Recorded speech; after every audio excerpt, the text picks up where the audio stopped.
Please give it up, Detroit, for Josh Johnson!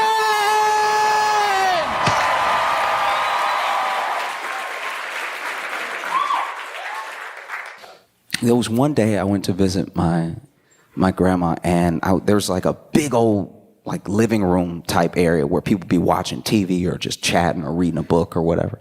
And there was, do y'all remember the commercials for like a Rascal? If you don't know what a Rascal was, it was some direct-to-consumer marketing that was going on TV where you were old and you were in your little chair, but they made it feel like a motorcycle. They made you feel like you could really hit that throttle on them, right? And then you could go off-road with the Rascal too. Like you could just be going over tree trunks and stuff like that without tipping and stuff. And so there was a guy who looked like he had a new Rascal, right? And it wasn't going fast for us. Like if you could walk, it wasn't going fast. But if you were in a wheelchair and you hit that throttle, you zooming, right? And so you could tell he couldn't really handle it because his head was back while he was. So my man's head was like all the way back. Like he really couldn't look up, and which is crazy because I swear he was going this fast. Like, but my man is like, right? It was incredible. My man is just, you know, and I'm sure in his mind, you know, because everything slows down a little bit as you get older, and now you go in walking speed again, and you haven't been walking for a while. So now all of a sudden you're like, wow, this is what I did when I was back in my 80s, right? So, because I don't know how old he was, but he was dusty, right? He was, you know what I'm talking about. Don't do that. I'm not being mean. It's just, at a certain age, no matter who you are, at a certain age, once you hit those like 90, like once you get up in the 9 in the front of the number for your age, there's just a level of like, there's a level of ashy that is time. Y'all want to act like y'all know what I'm talking about, but y'all know that sometimes people get flaky. Okay. I'm gonna move on. Anyway, so my man is zooming, right? He like, and then on the other side of this corner leading to the living room is this other guy who's like in a proper wheelchair, but it has like some little modifications. So I guess it's not a traditional wheelchair. Like he's not fully pushing it himself, but it looks like it has like some little levers on it. I don't know what it was, but it felt like a knockoff Rascal. Like it felt, you know what I mean? Like it felt like somebody sold him some damaged goods where they were like, no, it's a Rascal. And he's like, I don't see the throttle anywhere. Just keep looking. It's a Rascal. And so he's going like really, really slow. And as they're getting closer, you know those math problems?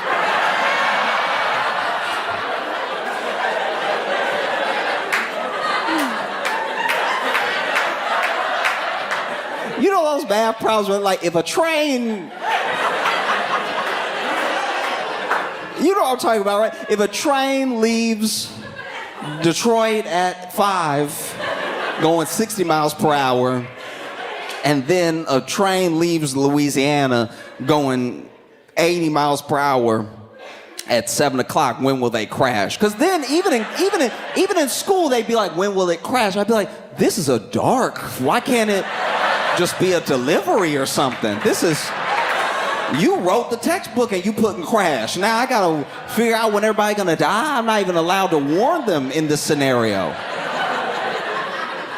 But anyway, basically this dude has like, he's kind of turning the wheel, but it looks like it's assisted somehow, and the other guy's zooming, and then I'm standing at the corner and I'm like, who do I try to warn? Because in my head for a second I was like, they gonna miss each other because this guy's going way too fast. And then I realized that he going fast for him. He going walking speed for us, and then this other guy is going nowhere. Like very, very slow, right? And then, I'm not proud of it, but it took me so long to make a decision because I was bad at math. It took me so long to make a decision that they did collide. When they both got past the corner, the fast one hit the slow one, and he tipped.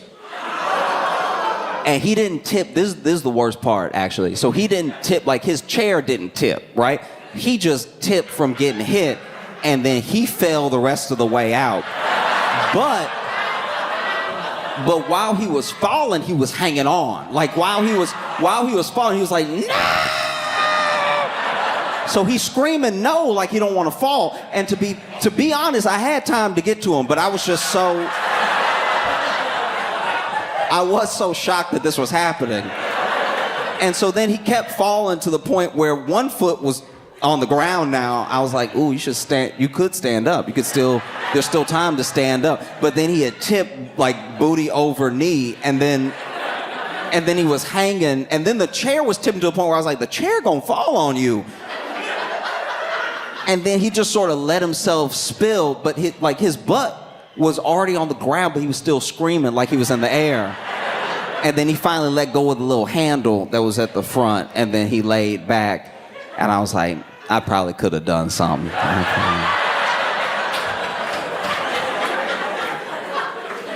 Because to be fair, it was gonna happen whether I was watching or not.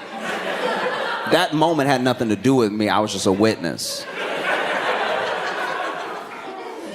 And that's how I felt about the debate last night.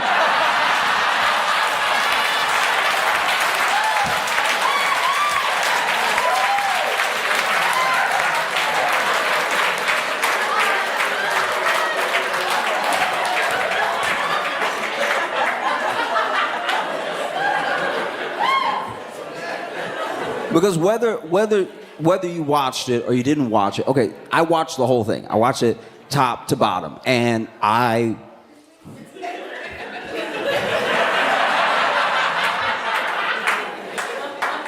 okay. Everything happened that we, figured might happen. But this is the thing that I guess I can't get over. It happened so quickly.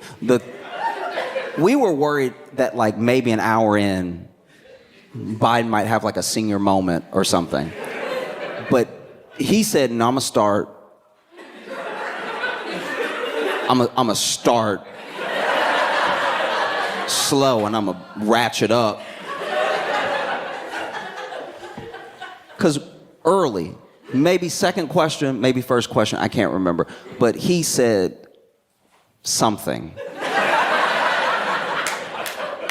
And he was kind of trying to get through it. And when he was trying to get through it, he started looking down while he was trying to get through it. And then he stopped talking. I don't know if there's been a deeper silence in my life than when that man stopped talking. It was still his turn. He had stopped saying anything. And while he was not talking, I was talking. Like while he had been like, right? Like once he got here, when he was looking down, I was like, fall!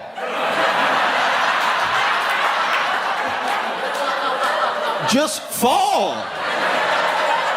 You'll clear this whole thing out if you fall right now. This man has had the nerve to fall every day, except that day there. I'm yelling at the screen, fall! If that man had fallen, we'd be having a different conversation right now, right? If he had fallen, they would have scooped him up on a stretcher. It would have been like, look, the president had a great answer ready, but gravity is a Republican, so the odds were stacked against him. He's brave for even showing up against that red Republican elephant-ass gravity. Oh. It was insane. I felt like I was going crazy because this is the thing that's infuriating, right? And I'll probably come back to it in a second, but the thing that I cannot get out of my head is that we all knew, and everything that happened is what we said would happen, and now pundits are talking to us on TV, on like legacy media, talking about what happened the way that we talk about what was gonna happen before it happened, and they want to convince us that they're worth watching. You ever tell somebody a story and then time passes and then one day they try to tell you your story like you didn't tell them the story, and you look at them like either you crazy or you think I'm crazy because I told you that. You're not bringing me any new information. That's what it feels like. It's like after the debate, I watched the after debate, and they were like, you know, he is older. These are the same people, by the way, who have been like, no, we have to chase him around the White House. We can barely keep up with them. And I knew they were lying then.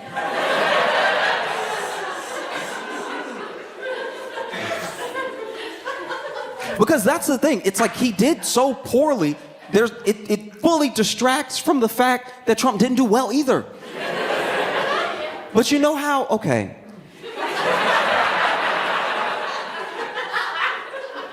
One time, I was with some friends, and we were headed to a party. We get there, and there's like two more friends that we're waiting on, and one of them is supposed to bring all the drinks, right? And one of my friends had already poured out a beer, was drinking his beer, and when we were stepping outside, because it was like it was like an outdoor in front of the house sort of event. We're all on the lawn and everything. We see one of our friends who was supposed to bring the drinks, right, crash right into a light pole, right? And right when he crashed into the light pole, we all screamed, and a couple people ran over there. And then my friend who had poured the beer was like, oh my God, I dropped my drink, right?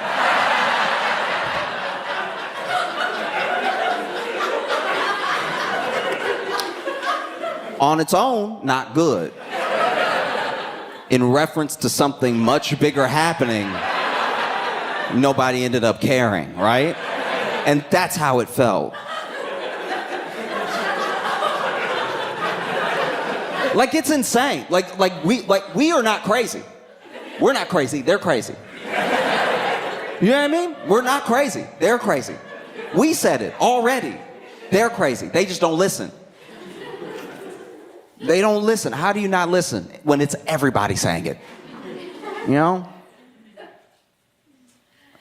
Like, there was one time in particular where Biden was struggling to say something. And even Trump, even Donald Jail Trump,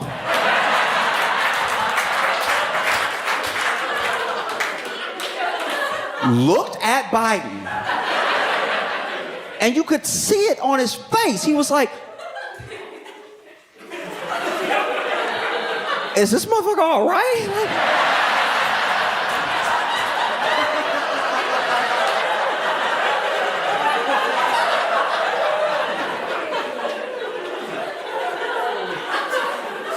And you can tell because I'd never seen this on Trump's face ever. Trump had an actual eyebrow arc of concern. I've never seen him have that ever. He's never looked as phased to me as when he was looking at Biden next to him going, is it?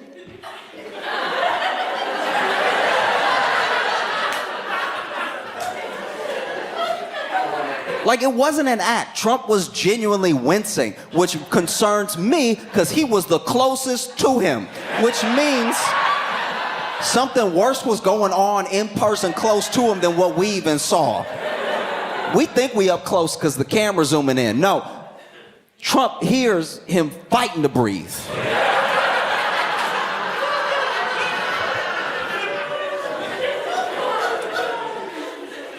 It felt so terrible. It felt like when you're a kid, when you're a little kid, and you get into it with another little kid, and they're bullying you, right? And you tell that kid, my dad could beat your dad.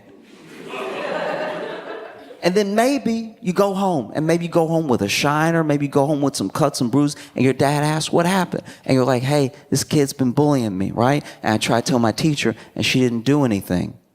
And so your dad's like, okay, I'm gonna go to school.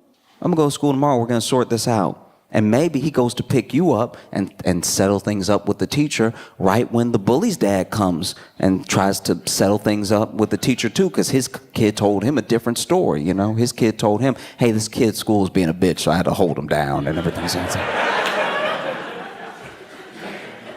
And the teacher is like, look, everyone's here, maybe we can mediate. And so they do that thing that schools do where they don't really know how to help. You know what I mean? They're just like, if you could stop, that'd be great. Or not, I didn't see it, so whatever. But don't fight, because we have a zero tolerance policy on violence, so even if you fight back, you're gonna get expelled, you know what I mean? So then, now it's just you and this kid that you know bullies you, and then him and his dad teaching him his ways, and your dad teaching you his ways, and now they're outside, you know? And maybe your dad tries to have a heart-to-heart with the other dad, because both two dads of kids, and so he says to him, he's like, hey, look, can you...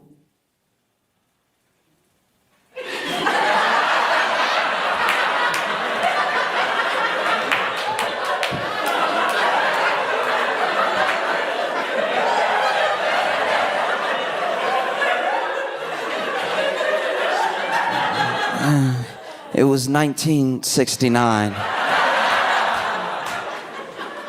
And then the bully dad goes,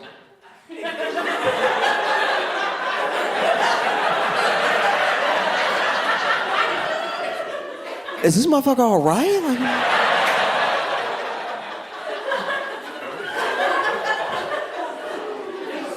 It felt crazy. Because we knew. And we didn't know this exact thing would happen, but we knew we didn't feel good, and we knew we didn't feel good for months. You know what I mean? Before there was ever a debate. When we just knew it was going to be an election, we didn't feel good. That should tell everyone something. Not feeling good about an election that isn't even going to happen for another year, because we knew who the contenders were early on, right? Some people tried to run the Republican Party and they got washed, right? But we knew it was going to be Trump, and we knew it was going to be Biden for a very long time, and we didn't feel good since last year. And no one took that to heart, Republican or Democrat. People did not feel good, right? You ever get cold feet a year before the wedding? Because if so, maybe you shouldn't do it, you know? Maybe they're not the one.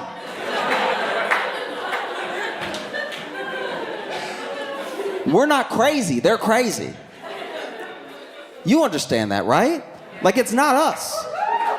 It's not us at all. Because, you know, we have eyes and ears and we use them or whatever. And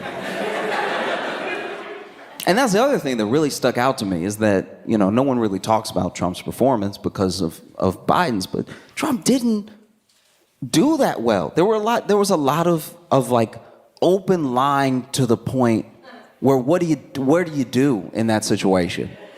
Like, everyone was kind of trashing the moderators for not doing some live fact checking in the moment. Sure, but what do you do when somebody lies that much, and how they lied, right? Because this is the thing. We found out last night that the tactics work. Trump lies fast. He talks so fast that when you hear the lie, you're like, but he didn't stutter, so it sounded kind of true. Like, I know it's not right because I was there. Because that's the other thing. He'll be lying about stuff that we were here. Like, we all remember him being president. We were here. So don't tell me it was different. I was then. And Biden, I'm assuming, is trying to tell the truth. He's saying something. But we found it that, like, you know, a fast lie beats an unintelligible truth.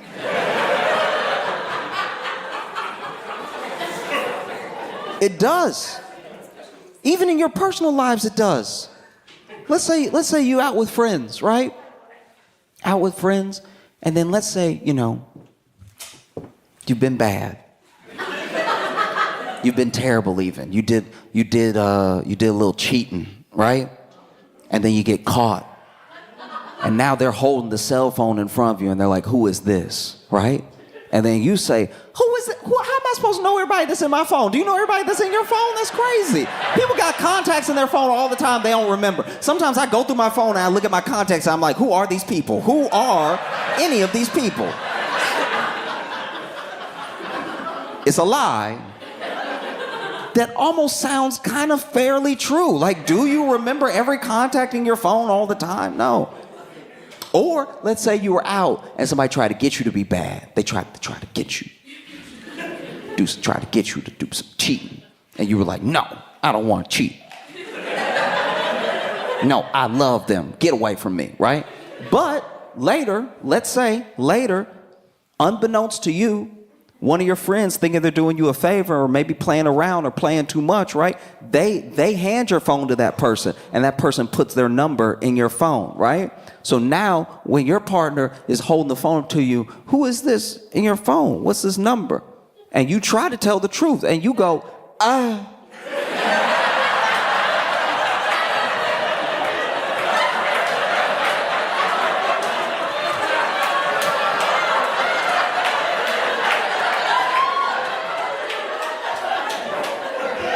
I said,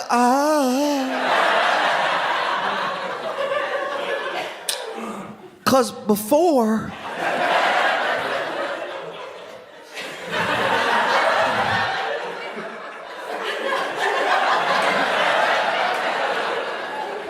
in 1969,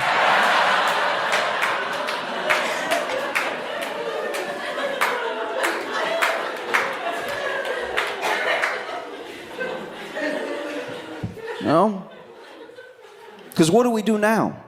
What's the plan? You know what I mean? What's the plan? Are we just gonna move on like nothing happened? Or are we gonna just hope for the best? What's really the plan?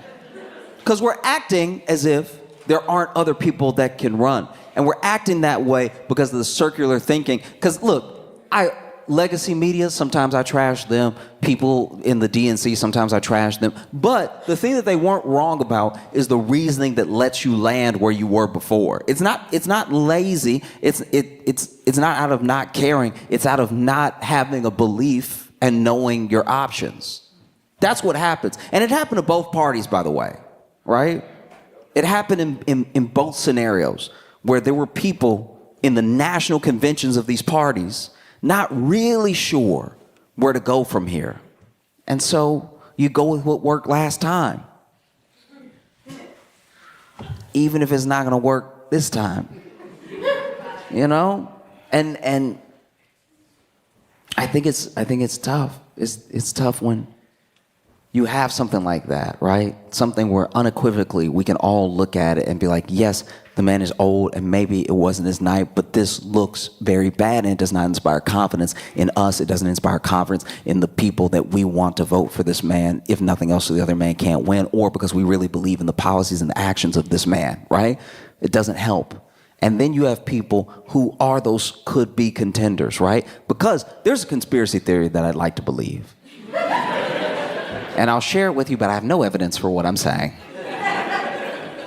There's a conspiracy that they wanted this debate. People in the DNC want this debate to be before the convention so that if he didn't perform well, there'd be time to rally behind someone else and replace him. I don't know if that's going to happen, but it looks like a setup. It looked like... It looks like a setup if I ever seen one. Because the idea that he was at Camp David prepping for this debate for a week and that they actually made him prep, because he was hoarse.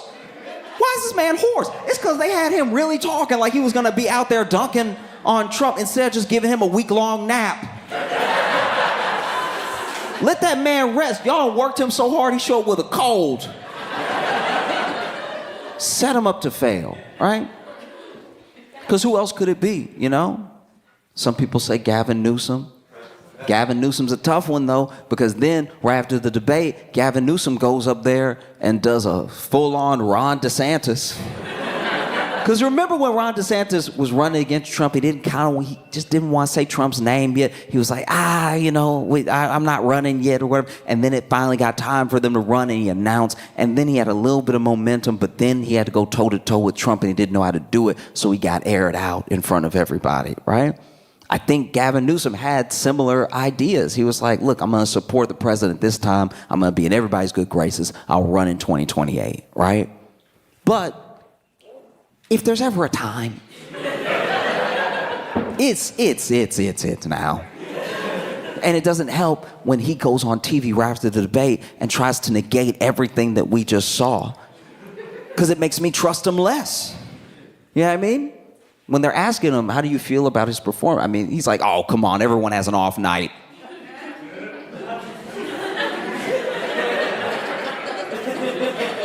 That's happened to everybody.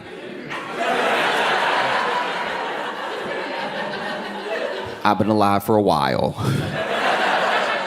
That has not happened to me. You know? Or you get Gretchen Whitmer. Gretchen. You know what I like about Gretchen Whitmer? Gretchen Whitmer would be good because Gretchen Whitmer, they already tried to kidnap her. So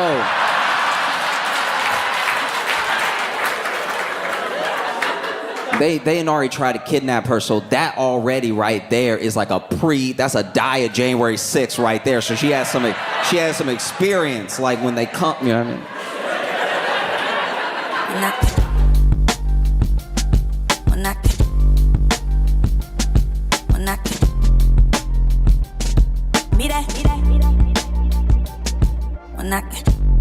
He's the newest correspondent on The Daily Show. Ladies and gentlemen, make some noise.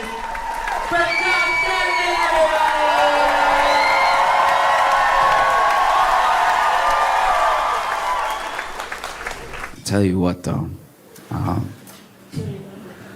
been reading as much news as I can about it, and there's no way to be fully up to date because it's all still developing. But they really won't let us have or not have TikTok.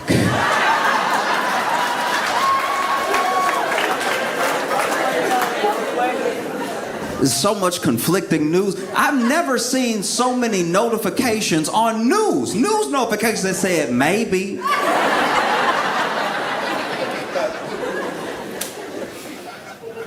No news is solidified. Do you know what I mean? Like, is TikTok banned or is it not? You know? Because it's like not right now. But it's not right now the way... TikTok feels like how I used to pay my light bill. Do you know what I mean? Because it be looming. I'm like, they gonna shut it off. I gotta get together, they gonna shut it off. All right. And then I call them up and be like, look, if I can get you $45 today, how much light will that get me?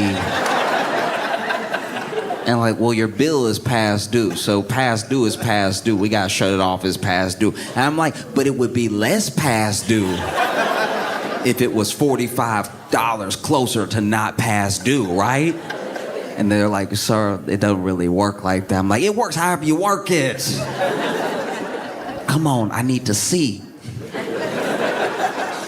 Because there was this looming ban, and then the Biden administration, which is wild. Both, at one point, Trump didn't want TikTok. Trump was like, I'm gonna ban TikTok. This is years ago, but he was like, I'm gonna ban TikTok. And then not much really happened with it. Then they actually passed a bill under Biden where they were gonna ban TikTok. And then it was looming for months, and it felt like nobody was really talking about it. Not no one as in absolutely no one, but just the news and stuff, there were other things to cover. And then it got close. And then it got to yesterday, and it was gone. And it was gone early. It was supposed to be this morning that they cut it off. And then last night they were like, let's be safe. And they shut it off. But when they shut it off, I was like, I don't know if they really needed to do we had 4 more hours here. I was looking at the way I look at my light bill. Like, if they had cut off my light early, I bet just because I don't have the money doesn't mean you got to take. Now you owe me 4 hours of light. That's 4 hours where I better see at night. We have so little faith in our government actioning anything that we were like, nah, it's probably not gonna get bad. Like they said that, but they say stuff. That's what they do. They just be talking all the time. You ever watch C-SPAN? That's just them talking. And then they talk, and then they're like, no, we promise you'll have health care eventually. And then we're like, well, it still hurt, and it's infected now. So I guarantee you they're not gonna ban it because I've been sick. And they said they were gonna help me, and they still working on helping me. So there's no way they could do one thing before the other. They gotta help me with my sickness before they ban the app that, oh no, they did it. Okay, wow. Wow.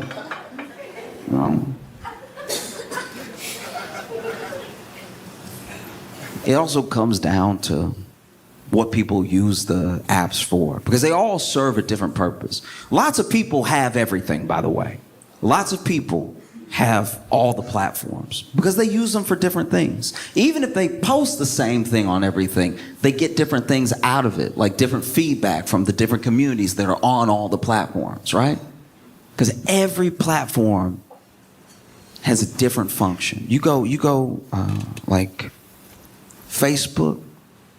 Facebook is like general life updates, but in like a major way. It's when paragraphs worth of stuff has happened to you. You know? And there's pictures too, but the pictures usually go along. Usually it's like somebody quit their job, so they post a picture of a sunset, and then they just talk about everything their job ever did wrong to anybody.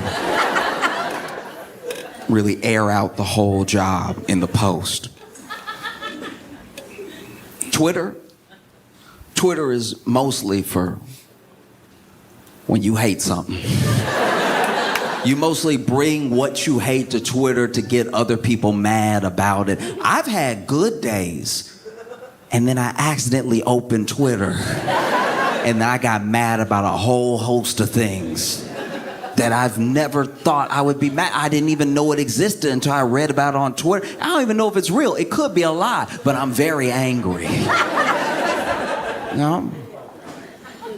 It's so bad on Twitter that Elon Musk was like, we gotta start being more positive, y'all.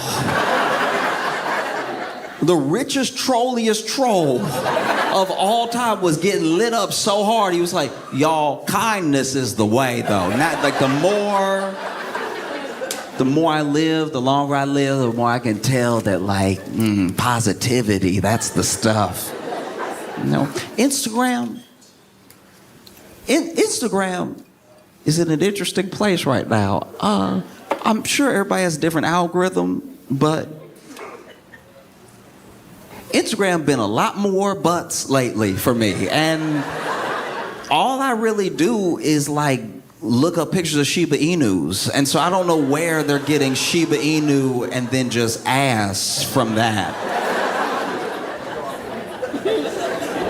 But we are where we are. You know, Reddit is a huge platform that doesn't get enough credit for being like in the top 5 of like used platforms. You know? And on Reddit, that's where the secrets come out.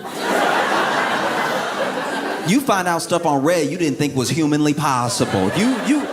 People will tell you stuff on Reddit that either happened to them or that they did, where you wish that there was. You know how people said for a long time Facebook wouldn't do anything about it? For a long time, everyone was using Facebook. So this was talking about like when I was in like high school, college, everybody was using Facebook, and they were like, why can you only like stuff? You should be able to dislike stuff. You should be able to, and they finally added all the emoji icons for the different reactions to a post. On Reddit, when I'm reading sometimes, I deeply wish that there was just a police icon, just so I could be like, all right, that is jail. That's jail.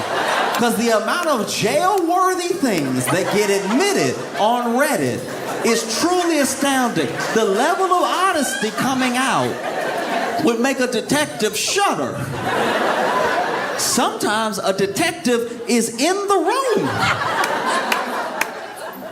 hearing somebody's confession, and all the detective posts under it in the thread is, that's crazy. Like, this is your job, sir. There are bodies to find.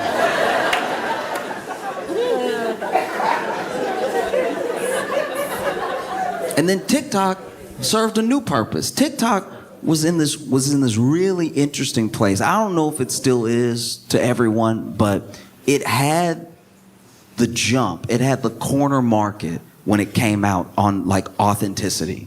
Yes. You could blow up on TikTok by being yourself. There was no like algorithmic thing that you had to figure out. Some people went that route. Some people were like, oh, you know, you have to have a flash on your video in the first 2.5 seconds. That'll make people blink, and before they know it, they've been watching for 10 minutes. Like, there were all these posts about how to get people on your page and keep them there and get followers, stuff like that. But mostly what people were won over with and how followings grew was people just being themselves. In fact, people on TikTok didn't like a polished look.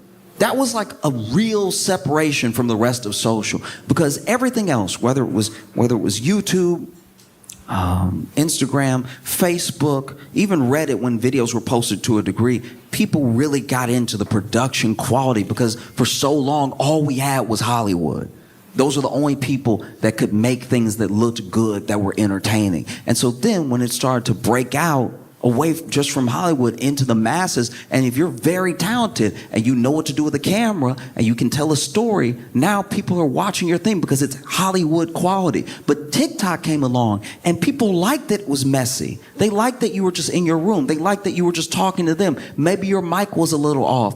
The amount of people who post TikTok have a camera in their car to talk to the world. That's a TikTok thing. Instagram didn't have that. If you tried to talk to people on Instagram from your car in a video, telling them your thoughts, your feelings about life, you go back before TikTok blew up, you try to do this in your car on Facebook, people would be like, oh, you mentally ill, okay. I didn't know. I had no idea until you started talking about your breakup in your car. Like I was in the room with you, but I'm not. Like, TikTok invented all that stuff. Like, I'm not saying that there weren't people who were posting and streaming and doing stuff everywhere, but I'm talking about making it normal, right? That was a TikTok thing. And even if you have the same piece of information, you post it to the platform with different expectations, you know? Let's say you got engaged and you tell everybody on Reddit.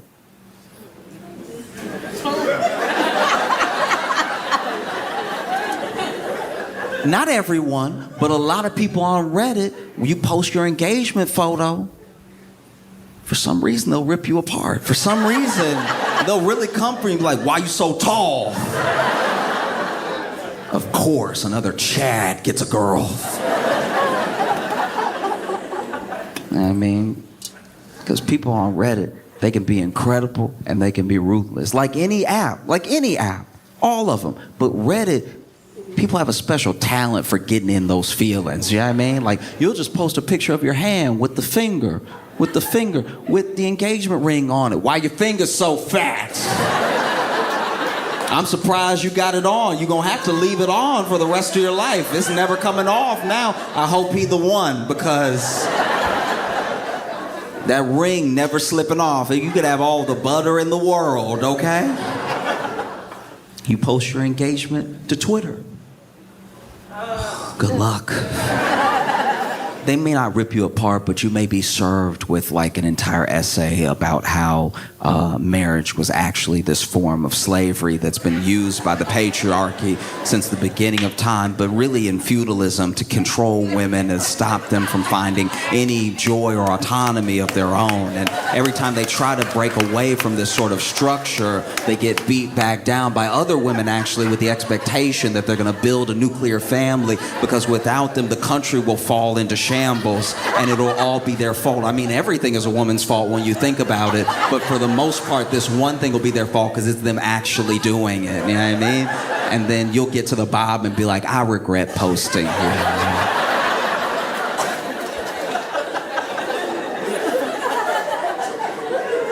You'll post your engagement to Instagram. Instagram, I'm not gonna lie, that will be one of the better places to post, but it will be filled with a lot of fake love.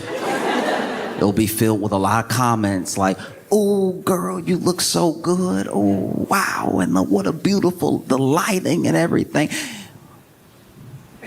Where people on Instagram go to talk trash is the DM. You know what I mean? So everything they would have said to your face on Reddit, they say behind your back in the DM after they post, and they give it a like and they comment, ooh, you two were meant for each other. It's not gonna last. Post is here, DM is here, and people going back and forth. They'll start a whole thread under you. They'll start a whole thread under your post about how perfect y'all are for each other. I remember the first day that y'all met. It was so sweet, and he asked if he could buy you a drink. He's a total creep. I always knew he was a creep. At least she got him off the streets.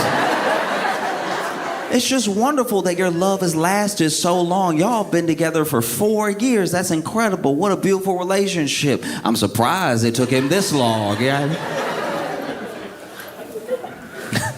One time,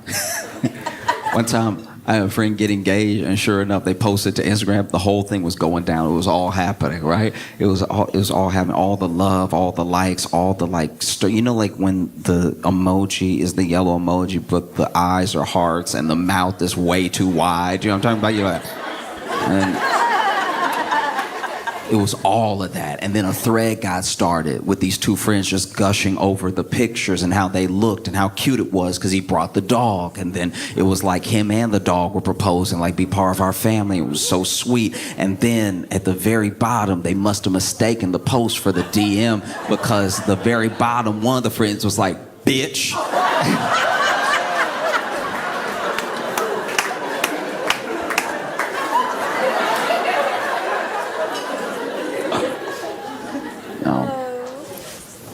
You post your Instagram, you expect certain things, you know. You post your engagement to TikTok, anything could happen. Because once again, the thing that led people to people was their sort of authenticity. So if you post to Instagram, now the parasocial relationship that gets built on Instagram is different, because those people are like people that you probably kind of knew. Facebook used to just be people that you know. And Instagram made it more popular to have friends that you were never gonna meet, but you do know, right?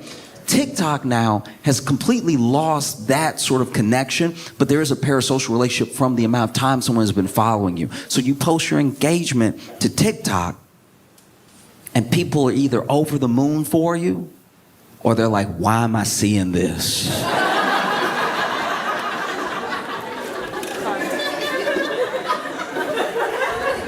What's so special about your love that's on the For You page? Like, I'm not really digging this at all. It's either people who have watched you make TikToks about going on the date, about meeting the person, about dating the person, and then now you're engaged and they feel like they're there with you because they've watched you over this 4-year period. Get close to a person, start to trust them, talk about love, talk about relationship, and now you're engaged. It just feels like this moment that everyone's having together, right? Maybe you're pregnant. And you post your pregnancy announcement to Reddit. Yep. You post your pregnancy announcement to Reddit, and Reddit is like, good for you, I guess. Glad that you found somebody to bring somebody into the world with and stuff. Good. Happy for you. Here's a picture of Pikachu for some reason.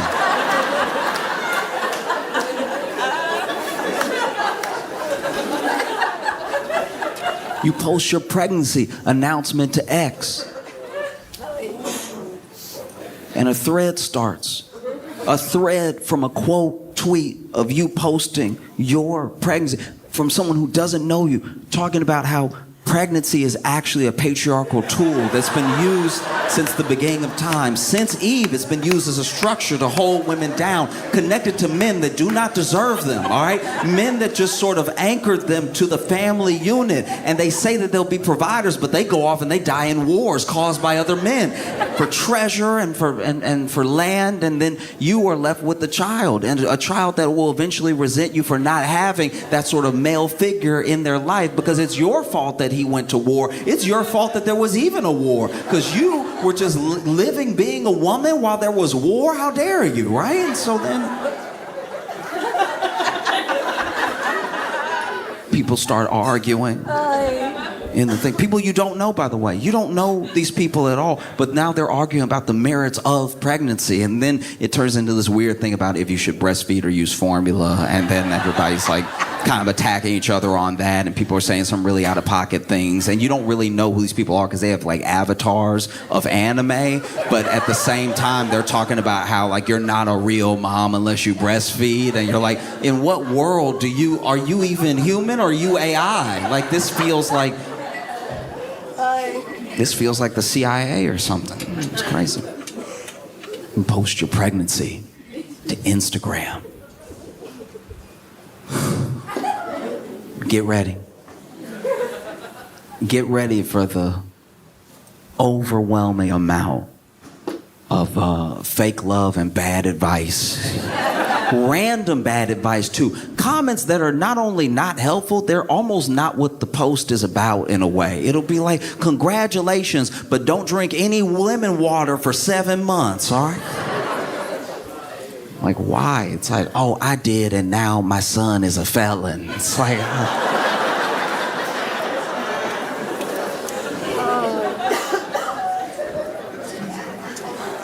you post your pregnancy to Facebook. People are over the moon, you know? They're like, oh, I can't. That's amazing. Look at you.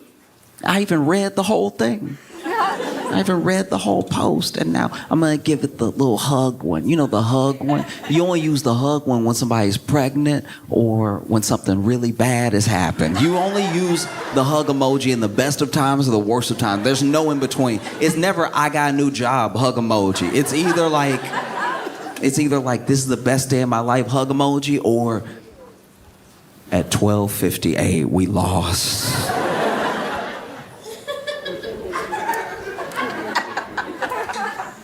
You post your pregnancy announcement to TikTok. It's gonna be wild. It's gonna be wild because while you're posting to TikTok in the announcement that you're pregnant, yeah, you might have followers that are excited for you, but you stub your toe. And when you stub your toe, for a split second, you just hit your toe because you're walking and talking, because you don't have it on the tripod. You got your phone in your hand, because once again, we like authenticity. Obviously, a ring light is good. We like to see the people. But for the most part, we just want to feel like we're part of your life. And so you're going around, look at the baby room, everybody. That's because we're pregnant. Yay. Oh. And now that one errant noise is the most popular TikTok of all time. That one errant noise. There's just people are now putting that noise to whole historical events, right? You'll see a whole historical event. You'll see the most irreverent posts. You know, somebody will pull something in black and white, something like the Hindenburg or something, and just your voice going, oh! I mean, somebody will make a TikTok of their uncle falling down with no noise except you going, oh! No, we're deeply unserious people.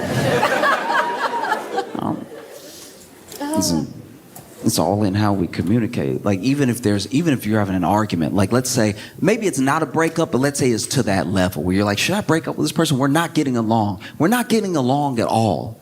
This doesn't even make any sense. You shouldn't be in a relationship that has this much stress. And so then you go ahead and you post exactly what happened from your point of view to Reddit.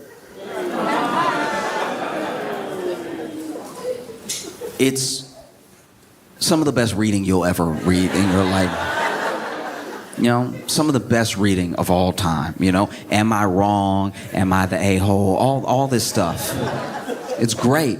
And you post everything that happened. And then the opinions start flowing in, right? And the opinions are anything from, look, I think that with enough communication and an understanding of a genuine foundation of the love that you have for each other, y'all can come to a consensus about what happened. It goes from that to kill him in his sleep. Go ahead. No, I wouldn't take that if I was you. If it were me, I'm gonna make him a pie. I'm gonna fill it full of glass. And then he gonna be eating the pie because he greedy. He gonna be eating the pie. I love apple pie. I know you love apple pie, stupid. I know it. And he gonna be eating the apple glass pie, and then all of a sudden he gonna be like, yo, my stomach hurt. And then he gonna reach for his phone. I'm gonna grab the phone. And use the phone to record him. While he on the ground. Ooh, my stomach hurt. Oh. Then I'm gonna ask him, was it worth it? Do you feel right now? And then I might call the ambulance, I might not. Let me see how I feel when I do it. People will admit to whole crimes they're willing to commit based off of things that other people said when they just simply ask the question, am I wrong?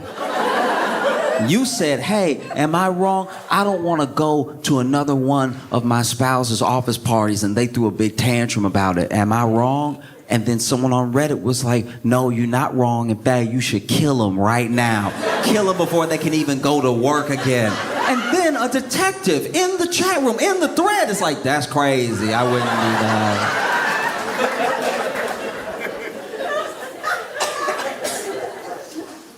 that. You post an argument that you're having to X. Here's what happened. Look, I'm just throwing it out there. This is what happened. And then you get quote tweeted.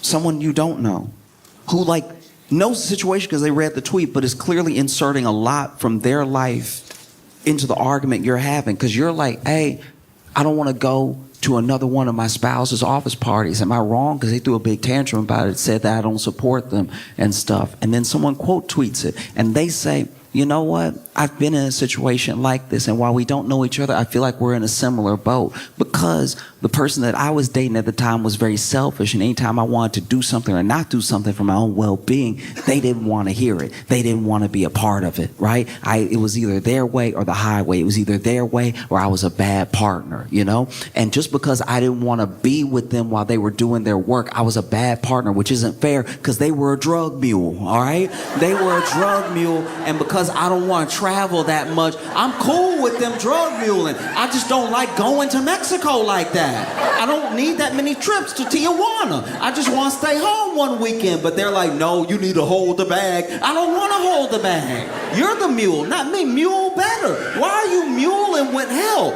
Do your job. It's your job. It's not our job. I work in an office.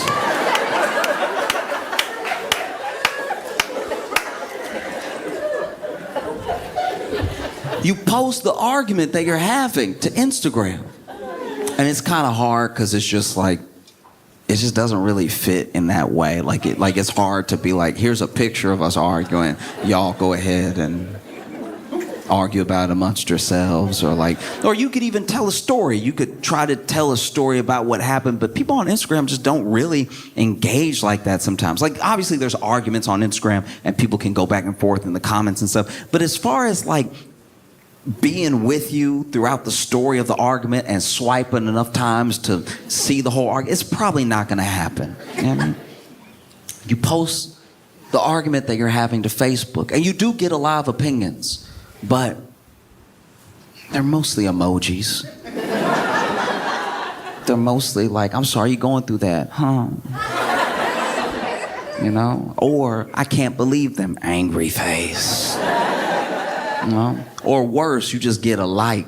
I don't even know what that means. I don't know whose side are you on. I'm telling you, I'm asking for help, but you hit me with a like. That honestly, in text and on Facebook, is some of the most disrespect that you can do when somebody really needs help, when they really need something, and you hit them with a...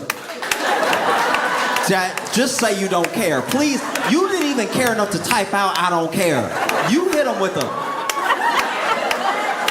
Y'all, should I don't know. I'm in negotiations right now for a job, and they said that I should set my asking price, you know, for my salary. And I've never done that before. And I looked up the normal like market salary for the job that I'm doing, and it's a little high from what they advertise, but it's entry level. So I don't know if I should try to bump them up and let them bring me back down, or if I give them a price that's too high that they'll just not call me back, you know?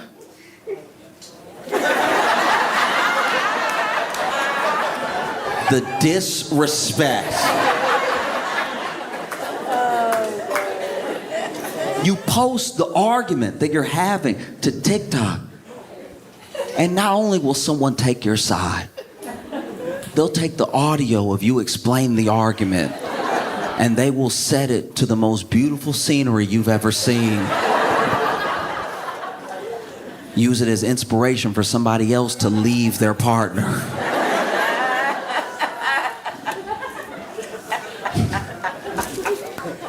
And they turned it back on this morning. It was gone for all of whatever.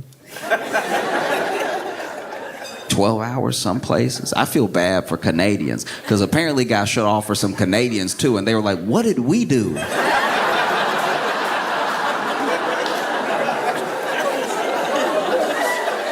We weren't even really in it like that. How does that affect us?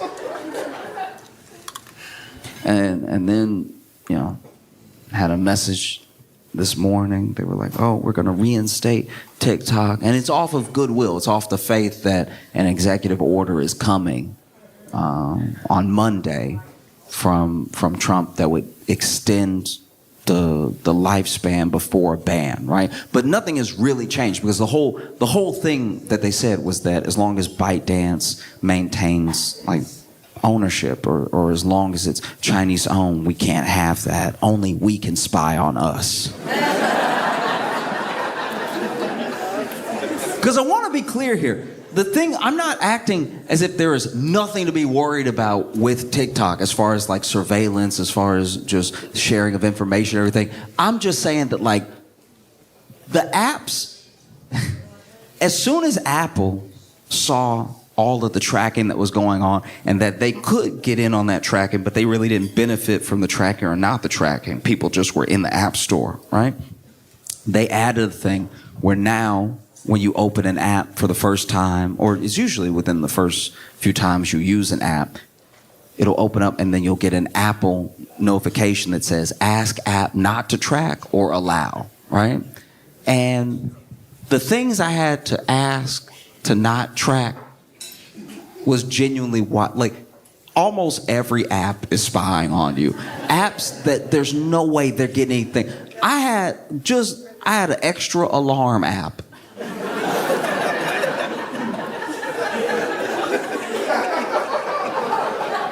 The phone already come with an alarm, and I got an extra alarm because I didn't really like the alarm that the phone came with. So I said, let me download this alarm. And then it popped up on my phone, ask app not to track. I'm like, track what? I'm asleep. Like, who you gonna tell that I'm asleep? Can you imagine just sharing the data just every day? Every day he wake up at 8 o'clock. Do with that what you will. You know? Because honestly, that's how I feel about data. It's like everyone is stealing it or tracking it, and we as individuals have not fully embraced the importance of it. Like the importance of that privacy, because we don't really know what it's like, because we were already spying on us.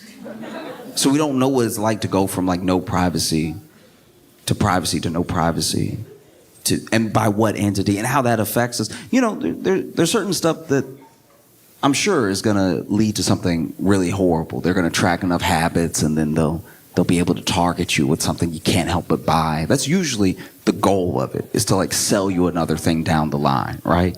Nobody's really trying to get to me like that. Like the alarm app isn't hitting up assassins.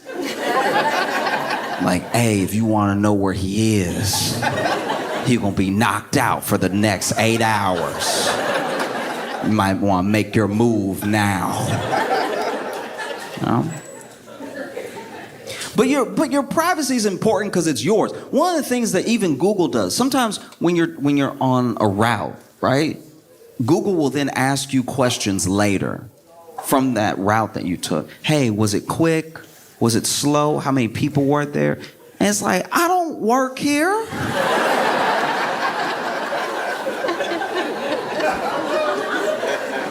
Do you know what I mean? Like, this isn't you weren't with me. You just put it in blue and I followed it. We don't have a relationship like that. How long did it take? Did it take the time that we said, or did it take 5 extra minutes? And it's like, stop trying to get me to help you with your homework. That's all it is. If they want you to do that for them, they should genuinely do something for you. You know? Like, I know the Maps app comes with the phone, but they should do something extra. You know? Google should do you a solid if they're going to get you to be doing them favors. You can't just glean all this stuff off of people and then give them nothing in return, right? Because then they don't even give you credit. They change the route. The next person that's going where you were going from where you were, they tell them, like, it's actually going to take 40 minutes, not 35. And they don't say, that's courtesy of Curtis. Curtis, the one, let us know how long it was actually going to take. We were over here just kind of guessing, and then Curtis was like, it took me 40. So now we said 40 to be safe, so you won't be mad at us and we'll look better, right? They don't do that. They're just like, 40 minutes, and I bet you were right. And I don't know. I don't know if it's good or not at all as far as like TikTok goes. People are genuinely addicted to TikTok, but they're addicted to a lot of things. But people are so addicted to TikTok that it made me change my mindset around some addictions, right?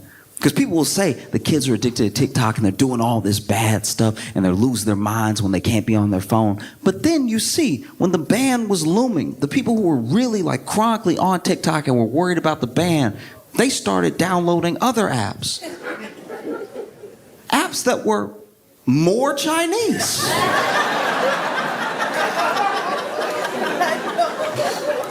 There are people downloading like Red Note. Red Note on the cover, at least for me, didn't even say Red Note. That just said Chinese. It was written in Chinese. It could have said anything. Downloaded it, got on it. Chinese users were calling TikTok US users refugees to our face.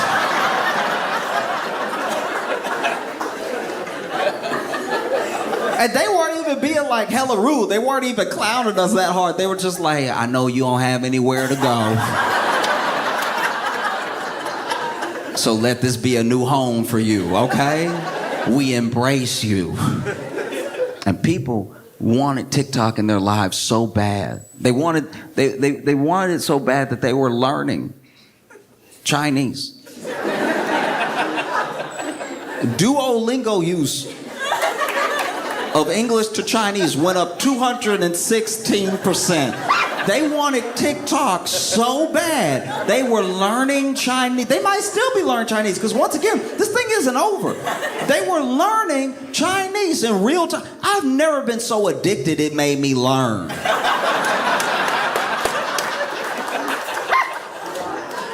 Do you know what I mean? You know what no one has ever treated like crack? School, okay? No one has ever been outside their schoolhouse early. Just, I gotta get in, baby.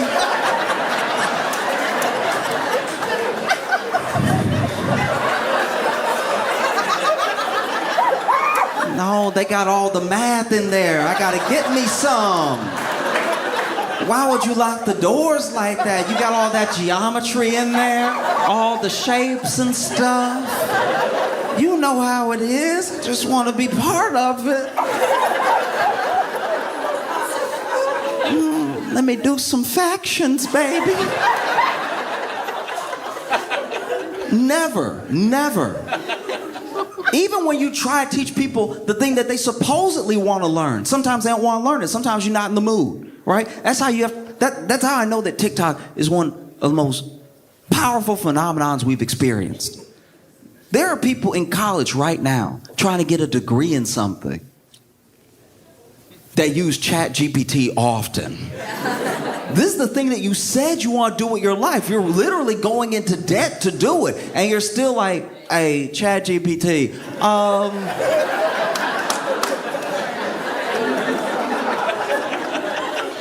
what's a kidney?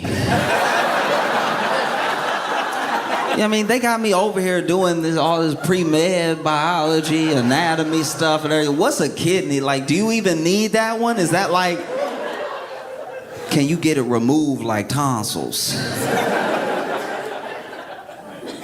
No, man. It's insane. And I don't know what's next, you know? Because as of the time I'm talking to you right now, the executive order hasn't gone out. And I'm not saying it wouldn't go out. It makes perfect sense for it to go out. Because even Trump himself has said that the U.S. should own a stake in it, right? But when he said the U.S. should own a stake in it, he, I think, meant more like the government. Because everything happening right now, make no mistake, is very good for TikTok.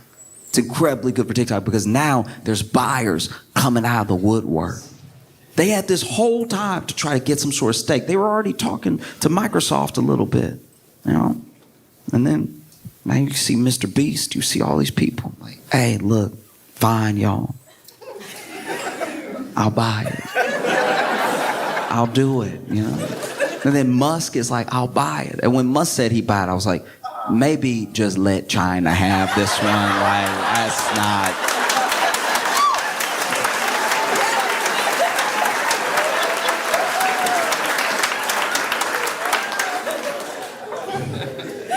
I can't imagine Musk trying to run Twitter and TikTok. Because with Twitter, he ruined Twitter. And I'm not saying this as some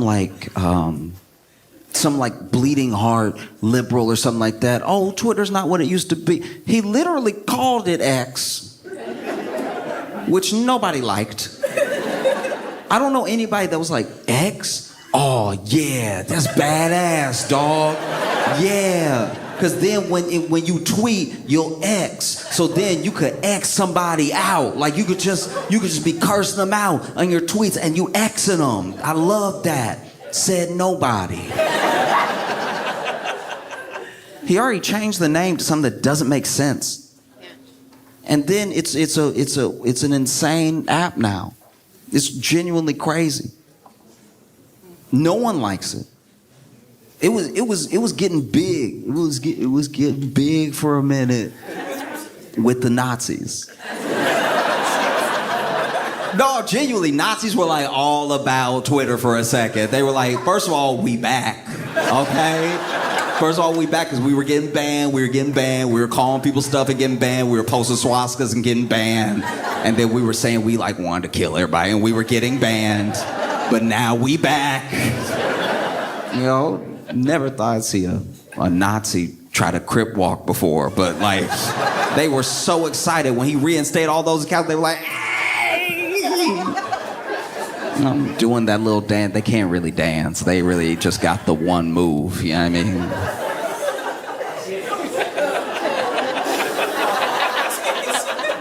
Okay.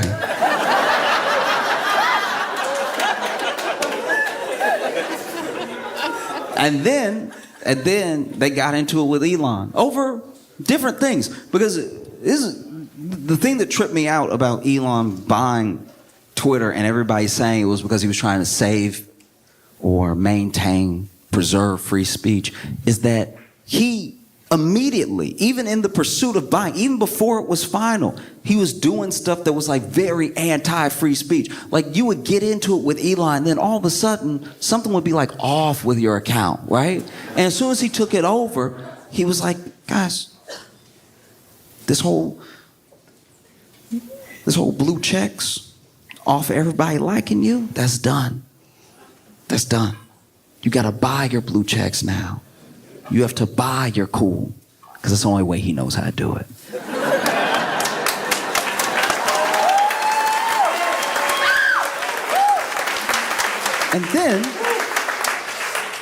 And then this dude made this weird check system which nobody understood. They just knew if you paid like $9 a month or whatever, people would actually see what you tweeted. And everybody was calling it tweet still. Everybody. I don't know who besides the news sometimes says X. And then he offers, hey, I'll buy this one too. If Elon had bought TikTok, I think it would have fundamentally destroyed communication. I feel like, yeah. And look, it may still happen. There may still come a day where, you know, he buys TikTok, calls it X squared.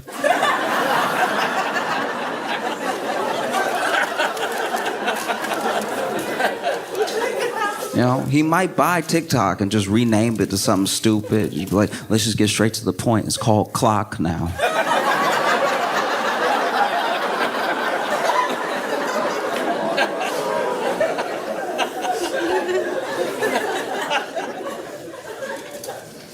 I mean, who knows? We really are in this holding pattern. It's a holding pattern that is deeply frustrating, and it's like one of the most symbolic ways that government can get in the way, because both Trump and Biden have said, I want a TikTok ban at one point. And then both Trump and Biden have tried to not enforce the thing that they said that they wanted. Because even with Biden, it got down to like, you know, last 5 days of his presidency, and he was like, you know what, I'm gonna do y'all a solid.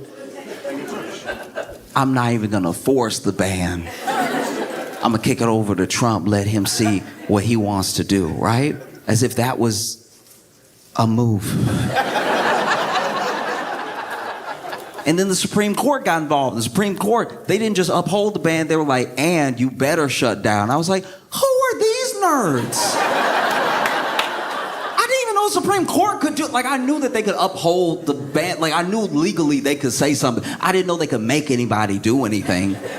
Now I'm confused who has the power, because then the Supreme Court was like, yeah, you have to shut down. And then Biden was like, I'm not going to force it. But the Supreme Court was like, you better shut down. And then Trump is like, well, I will issue an executive order. How's an executive order from one president beat another president's not doing anything about it? Do you see how, like, it would be like if you were doing a bunch of illegal stuff, right? Let's say you're just doing hella illegal stuff. You got guns, you got drugs, you're doing all sorts of crimes. And then right at the same time, the FBI, the ATF, and the local police show up, and they just pointing guns at each other, arguing about who's gonna arrest you.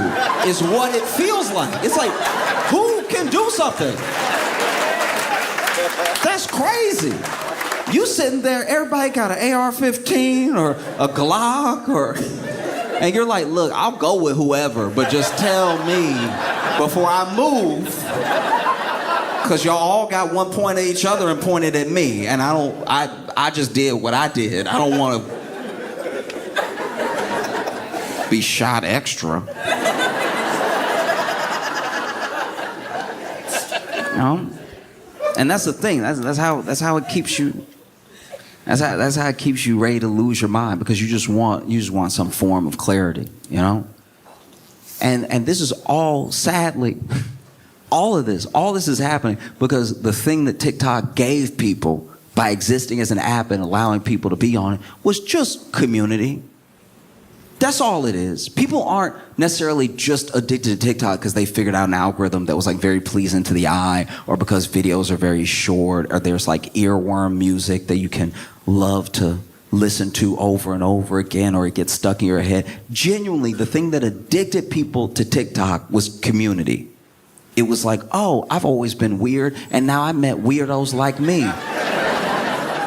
You'll get addicted to that. It's kind of that thing. Getting addicted to community is not necessarily a bad thing. It's kind of what having a family is like. You know?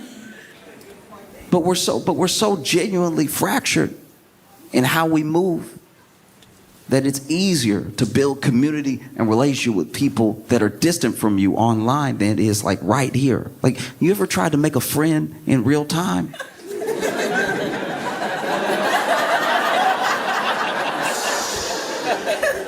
Making a friend in real time. You ever thought you were friends with somebody and then you went in for the hug? Getting a hug rejected is way worse than getting a kiss rejected. Like, a kiss is just like, okay, we're at a level, I thought something was happening that wasn't happening. You know what I mean? And the kiss getting rejected is very subtle because you can lean in, they can be like, what are you doing, right?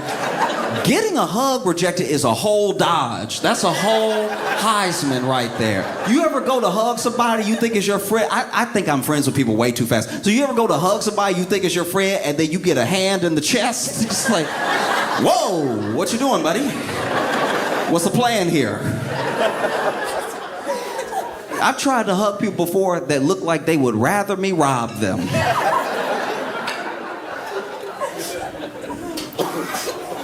You know? So it's hard. It's hard to even guess what's going to happen, because one of the main reasons that they wanted a ban was because they could not control the flow of information, and they could not control the way that people were communicating with each other. You know, if you can control community, then you have everything. If you can tell a whole community what to do or how to think, then you have a power over them that is really scary, because it's not just a connection that you have with them to get them to do something. It's the fact that them going against the grain may make them lose everything. It's how cults work, you know? And everything that they accuse TikTok of doing is already what Facebook does. It's already what Twitter does, Instagram, you know? They just do it in a different way. And they do it in a way that's not as cohesive, right? Because they are really trying to get your money. And so you look at something like how people operate on TikTok. And sure, there's misinformation everywhere. There's people maybe leading people down a bad path. You wouldn't have some of the hardcore manosphere type dudes without TikTok either, you know? Young people watching this thing. This guy seems cool. He's got a cool car. And he's telling you he can get you girls. He can get you whatever. And so then you watch the next one, the next one, the next one. And before you know it, you are kind of talking like him. You are doing what he does. But that can happen anywhere. That's not a thing specific to TikTok. Social is very powerful. And it's powerful in a way that I think we underestimate sometimes. Because you got to remember that our grandparents did not grow up with this stuff. This is ours. This thing, when you were a kid and the internet was popping off, you know, or maybe you're younger than that and the internet's just always been around. It makes me feel pretty old. You know, I remember I had to explain a modem. Having to explain a modem makes you look like you drove the first Ford vehicle.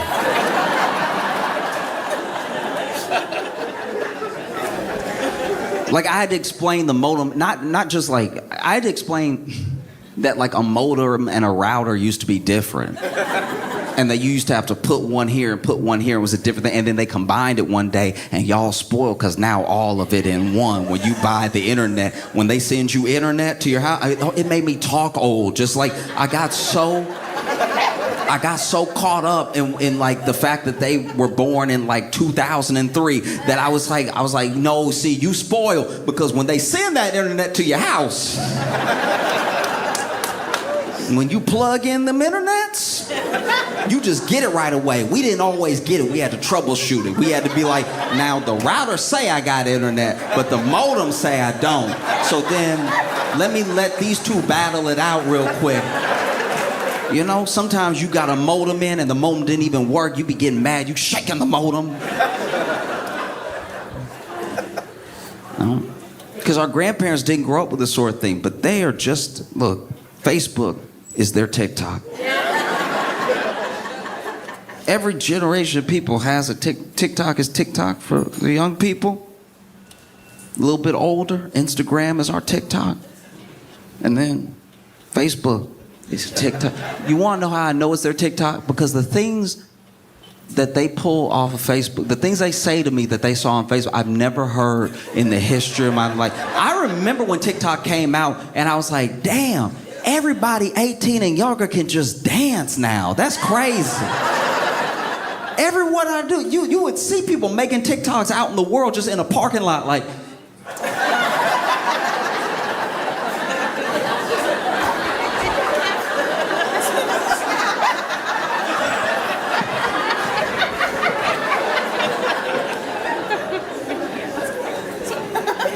You know? And then you see that. It's not dancing. It's in the form of like conspiracy theories with our grandparents. Our grandparents saying stuff coming off of Facebook I've never heard before. They'd be like, hey, you know them dinosaur eggs they found?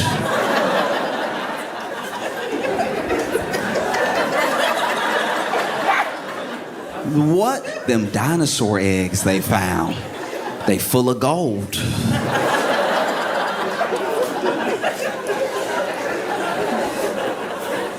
My boy was talking. Straight up. He was talking to his granddad. His granddad had been going down this thread of conversation, had joined this community on Facebook, and his granddad genuinely explained to him what was happening that nobody was talking about right now, really went into lots of detail and stuff. And what his granddad thought was actually happening in the current moment was just the plot of the movie The Mummy.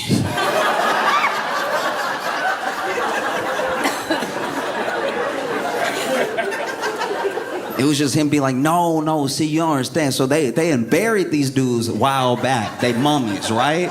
But then they buried them with these like talisman type things. And so they could wake up at any moment. Like, you gonna see it. It's gonna be just like COVID. You know, everybody gonna be living their life. Then all of a sudden somebody gonna be like, oh, and then... The levels of conspiracy I've seen off Facebook lets me know that, like, okay, part of what's happening is that they literally join. It says it, community. They join this community. And they talk to these people all the time. These people get each other riled up. They enjoy each other's company, at least in a sense, right? They're typing, but it's still like somebody is there. If you want your grandparents to stop believing in conspiracy theories that they get off of Facebook, just call them.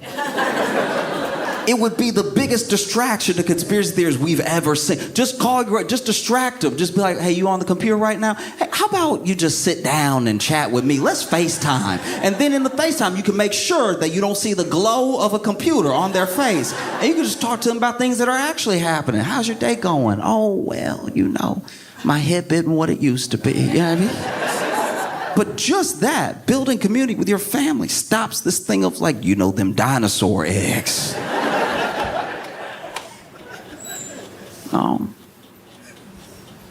I don't know. I don't know if it's good or bad anymore.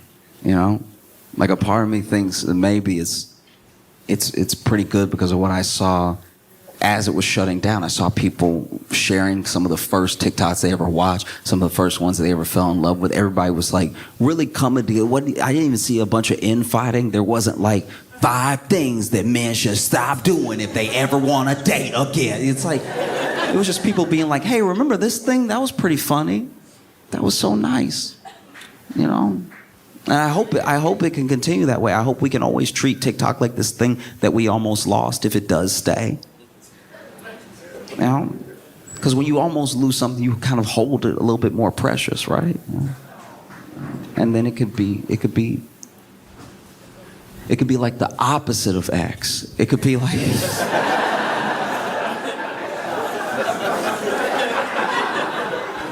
But the main thing that people got so rabid over with TikTok was just connection. You're in a community now. You know, you're a community of people. These people get you. These people are either going through what you're going through or they at least understand what you're going through. So there's a shared language that I don't have to break down what I'm like to every single person all the time. You know? And then to lose that, yeah, it might make you learn Chinese.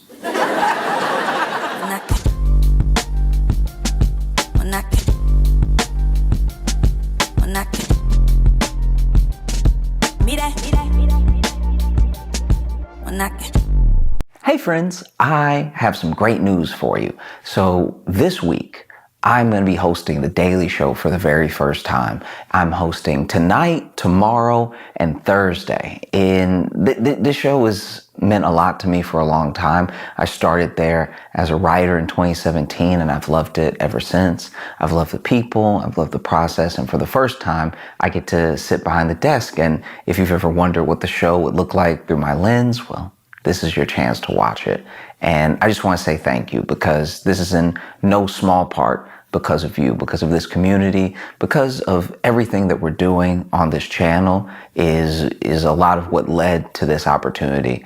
And so I appreciate you very, very much. And if you are inclined, if you're in the area, go ahead and watch Comedy Central live or on the Paramount Plus app. There will also be YouTube videos of clips of it dropping as well. But thank you so much. I hope you enjoy seeing me host. I have some amazing guests. I'm excited to bring the show to you in the best way that I can. And I hope you enjoy the video this week. Bye. Please make it loud for Josh Johnson!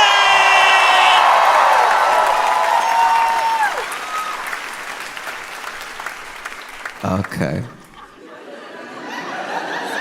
All right. Look. Okay. So we are in week 2 of they're like kind of being files but no files, but like there's kind of like we don't know, but he doesn't know, but he knows, but he doesn't remember, but he wasn't there, but even if he was there, it's not what you think. But like it's a lot going on, right? And so with everything that fell out with Trump last week, now you have people being like, release the Epstein files, release the Epstein files, release the Epstein files, right? And in prison is Ghislaine Maxwell.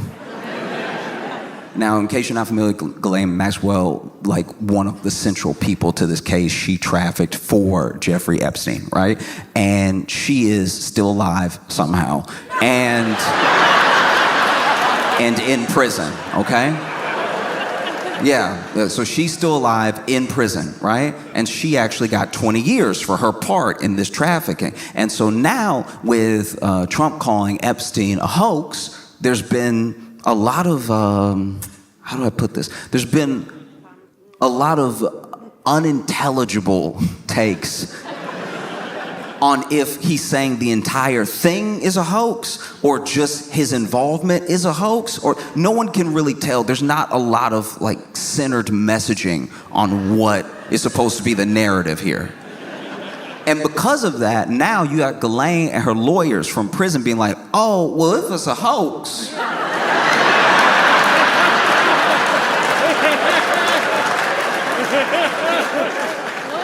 No, I'm just saying if like nobody got trafficked to anybody, then I'd like to appeal, right?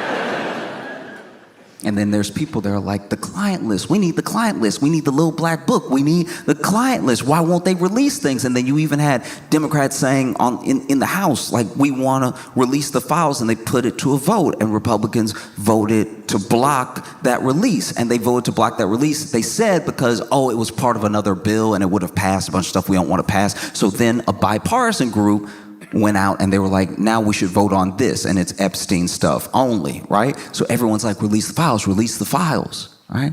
And then Ghislaine is like, I got the files.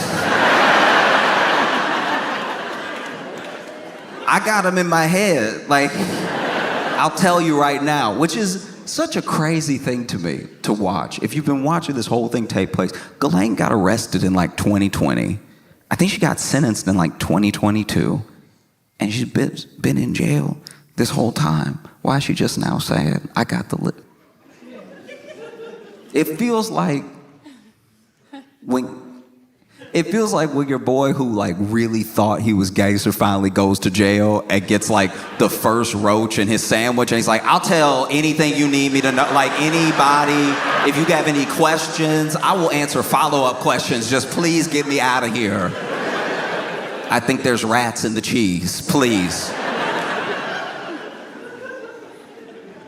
And so you had Trump really stressing this week, stressing hard, going back and forth with people.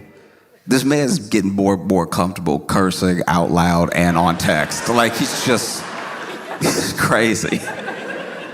Just like decorum's fully out the window. Like, there wasn't much of it to begin with, but now he's just like, ah!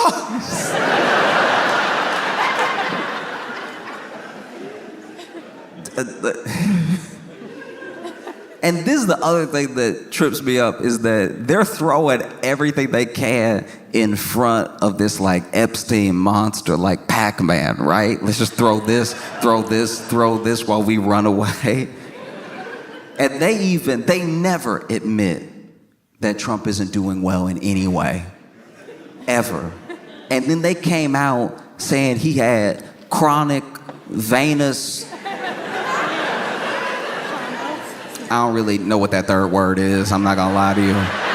But basically he got chronic veins or something. I don't know if that means he got extra or I don't know what it is, but it's affecting, you know, his health a little bit, and his hand looks like he got an ace bandage on it, but like that's his skin, right? And so I saw that and I was like, wow, they must really want this thing to go. Talk about anything else, please. And then just today, Tulsi Gabbard released these Obama-Russia files. You know the files everybody's talking about.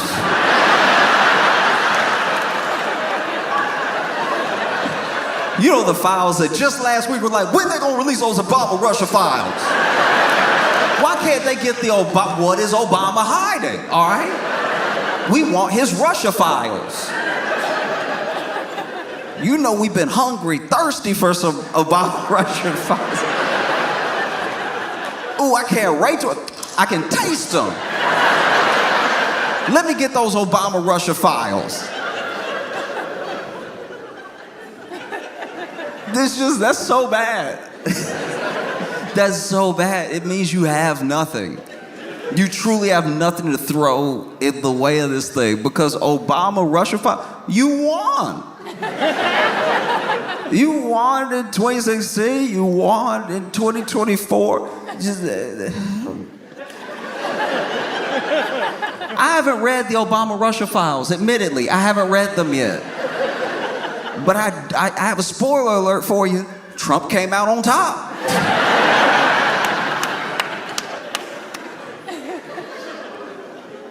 And he over here stressing when he could have just done nothing. Eventually, he's in the White House, he's asked about it, and he's like, look, if Pam Bondi finds anything credible, she can release it. That's all he had to say the whole time. He could have avoided this entire thing if he had just said that, look, if the AG finds something credible, she can release it. And then people really don't have much to say because it's like, that's what they want. He says you're gonna get it. I don't know if that's true, but like, that's all you have to do. Keep your calm, play it cool. Instead, he was like, why would you,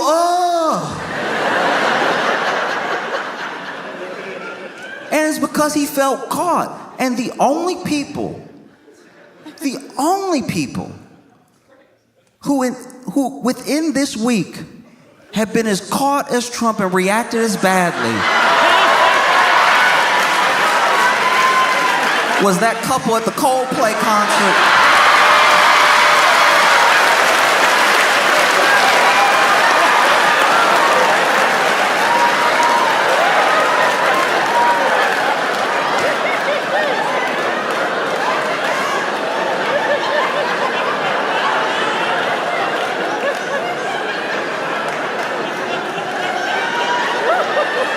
I thought I was shocked when I saw like Trump's Epstein files tweets, right? This thing, the clip is about 14 seconds. I've been watching it for 20 hours.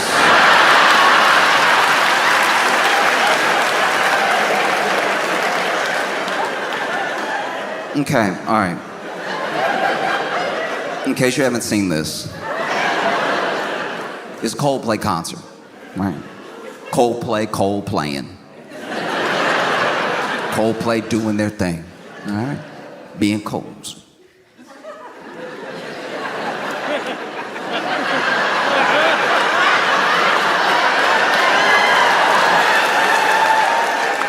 Coldplaying particularly hard that night.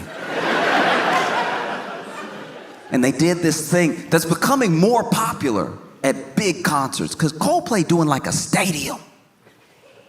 And there's a thing that you can do at a public event, like an entertainment event, whether it's sports, whether it's music, whatever, where you can put out a cam into the audience. And I don't know how to describe it, but when you do that, it does make the entire thing, as big as it is, feel more intimate. Because now you're over here enjoying Coldplay, and you see the other people there enjoying Coldplay, and they're just like you. And they're just as excited to be on the screen as you would be to be on the screen. And they're having such a good time, you know? And so you're like, this is amazing. We're all here together enjoying this thing. I genuinely like those cams because it reminds us that we're all doing the same thing, having a good time, you know? And if we're all doing the same thing, having a good time, maybe we're more alike than we think. If we're more alike than we think, then maybe when we leave the basketball game, when we leave the show, whatever, we have less reason to argue. We have less reason to look at each other as like just completely different entities. It's like, you're just like me. You like Coldplay.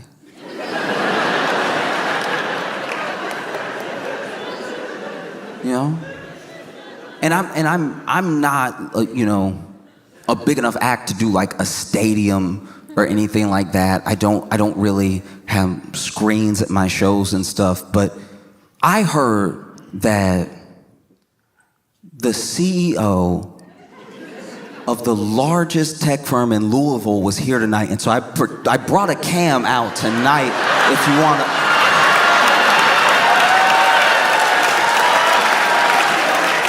No, I'm joking. I'm joking. I can't afford that at all. No, but if you didn't see the clip, is basically Coldplay throwing people up on the cam and having little interactions, or like playing a little something just for them, or just commenting on how sweet people look. And they're going, people, people, people. And then they go to this couple. It's not just any couple. They go to a couple holding each other Titanic style.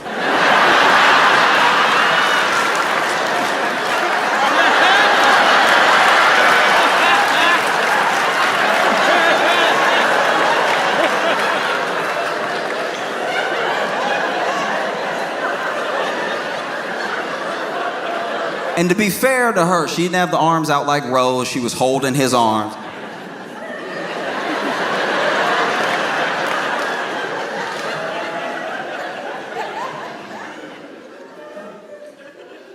And then Chris Martin is like, look at this couple. And I don't know, okay.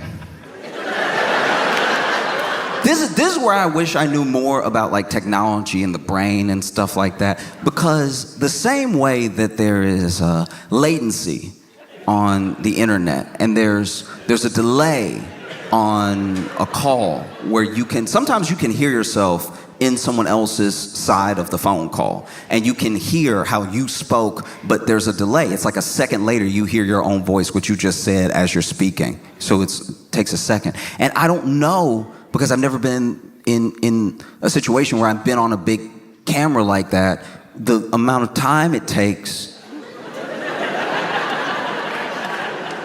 your brain to register that that's you that you looking at. Because they're over here, Titanic style.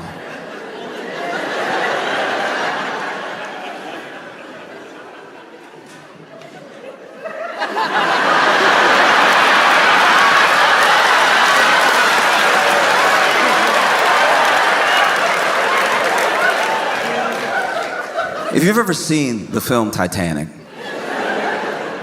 and if you're a 90s baby, you know that when Titanic came out initially, home release, it was on VHS.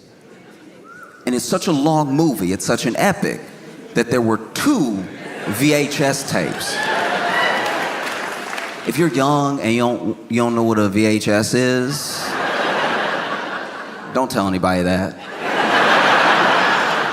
Keep that to yourself and Google it, all right? It makes people feel bad when we have to explain that we used to have to basically bring a projector home inside a hard casing and then put it in a VCR. If you don't know what a VCR is, that's some other letters you don't need to worry about, okay? You're never gonna come in contact with them in your life, but you would put the VHS into the VCR, you would hit play. You understand play, right? You're not too young for play. You would hit play and it would play the thing like it does on demand, but we didn't have on demand yet. Netflix wasn't born yet. We didn't know what streaming was. And Titanic came out and it was such a long movie. I hadn't seen this 2 VHSs. I hadn't seen that since Charlton Heston's 10 Commandments.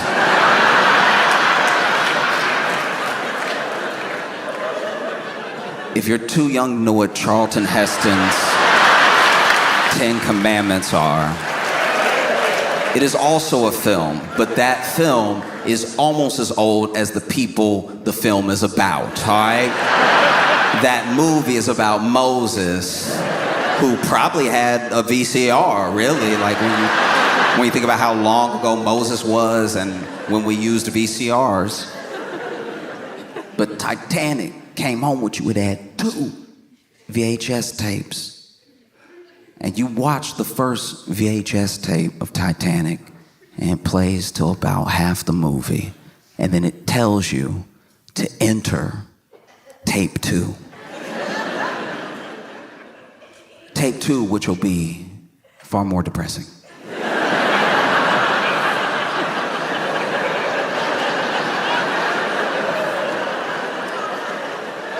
If you were like me and you shopped at a lot of like thrift stores, sometimes when you go to a thrift store, you don't get to get the thing the way it was intended when it was sold. You might go to a thrift store and buy Titanic and think you got all the Titanic in one VHS tape. And then bring Titanic home and watch Titanic, but you only watch tape 1. And so you don't even know that there's a tape 2 until the end of the VHS where it says insert tape 2, and you don't have it. So you're like, all right, I'm just gonna have to settle with what I got, which was a very sweet story about 2 people who met on an epic adventure. I think I'm willing to leave it there. And it's not until years later you find out the horror that is Titanic Part 2. Part 2 where everything going awry.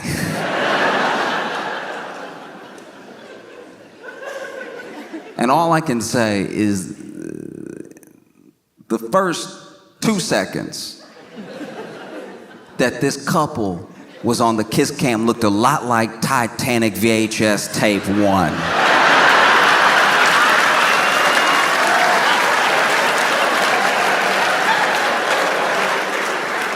And then when they realize that they are the camera, it looks a whole like Titanic VHS tape 2. Honestly, they look like they on the Titanic. When about tape 2 takes place. And so you see them.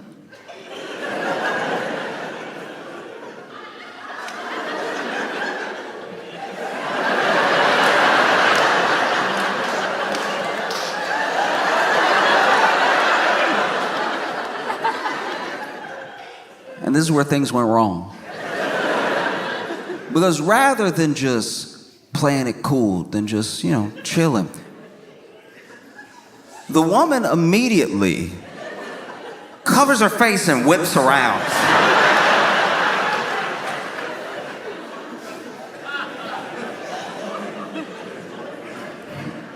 Okay, all right, look, look. Don't judge, okay? when I was when I was a kid, there were kids in my neighborhood who went a totally different direction than I did, right? And sometimes I'd hear about them, and you especially hear about them if you stop seeing them around. And I quickly got used to the idea that if I hadn't seen somebody a long time, they probably didn't just move away. They may have been locked up. Something may have happened to them, right? And there was a kid who was nice enough a few blocks down. Sometimes I would walk to work in the morning, and it was a long walk. And I would pass his house, and sometimes he'd be out front of his house with people. I'd say hi, they'd say hi. We weren't like close or anything. And one day when I was back home from college, I went to this hookah lounge with my friends. And at the hookah lounge were the guys who I used to pass by when I was in high school, working that job, running every day to work. And I asked them where, the fourth was, the dude that was usually with them. And they were like, oh, yeah, no, he doing a little time. I was like, what happened?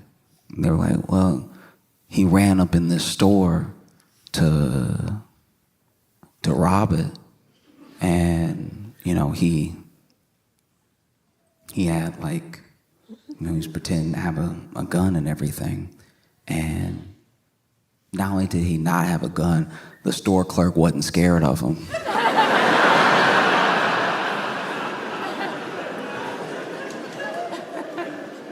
And so he's over here doing one of these.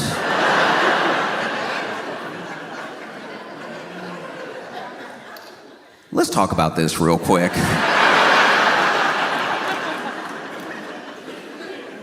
Because I've known people who have had people run up on them and they didn't see the gun, but they were sure they had a gun because of the way they moved with it, right? A little bit of weight to it. Maybe it was tucked. Maybe it was in the pocket. But there was just a slight motion that they had. There was just a way that they were behaving where if they didn't have a gun, this is some great acting. But this man, he ran up into the store. Give me everything. Do it now. I'm not messing around. I would hate for this to go off. And so the store clerk kept his cool, and he was like, no.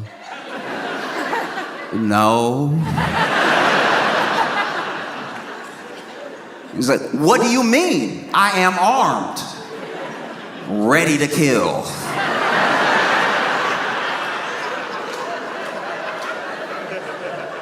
Oh, you don't think I'll do it? I'm crazy.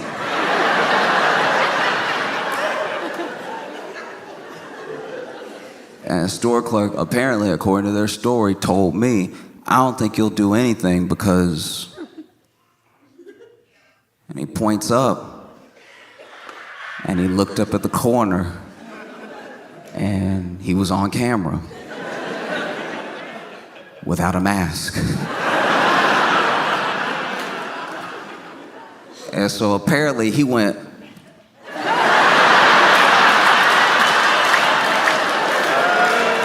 and walked out the store.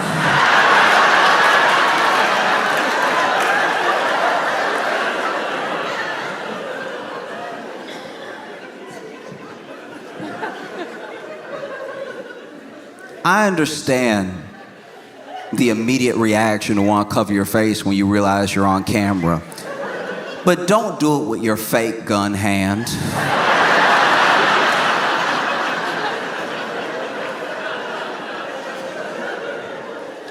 But he got arrested from rolling up in there and even the attempt and everything. And so he did a little time in jail. And I'm just saying, you're on the kiss cam, and immediately something seems awry when you go, oh!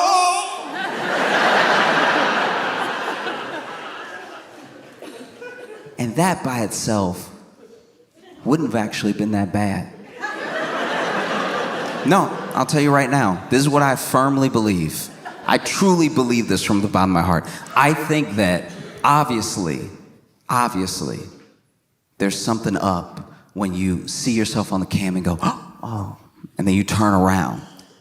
But, like Chris Martin said, later in the video, maybe shy. Maybe you're shy. And if only one of them had reacted badly,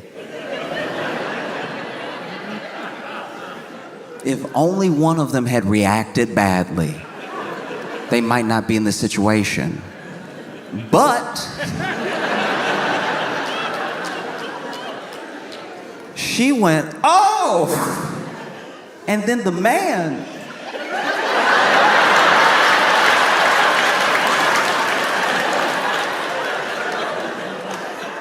just starts to sink.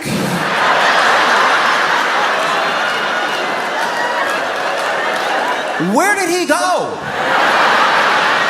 No, for real, where did this dude go? This man didn't just duck under what he thought the camera could cover. This man got caught. She turned around and he went, ooh,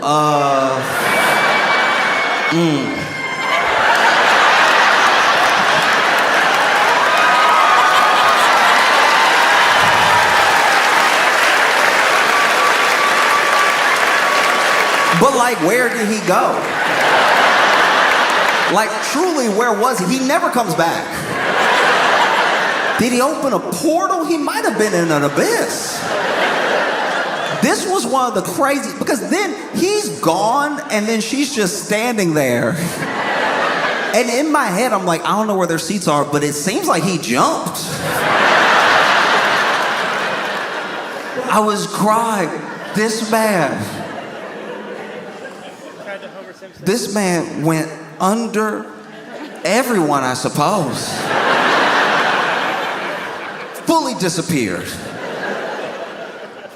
And then Chris Martin went, either that couple is really shy or they're having an affair.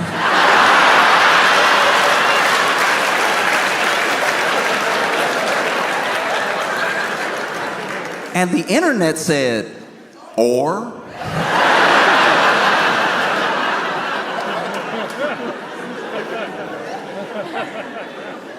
No, that's an affair, dog. Tried to be gracious just in case, but no. That was wild, and then we didn't know it yet. But there was another woman off to the side that presumably knows everything that's happening with them. And wow, people find out quick. The internet works quick. Internet was like, I got all night.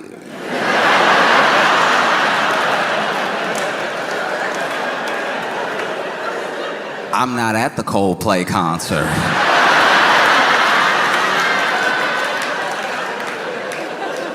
And within hours, people found this dude's name, where he worked.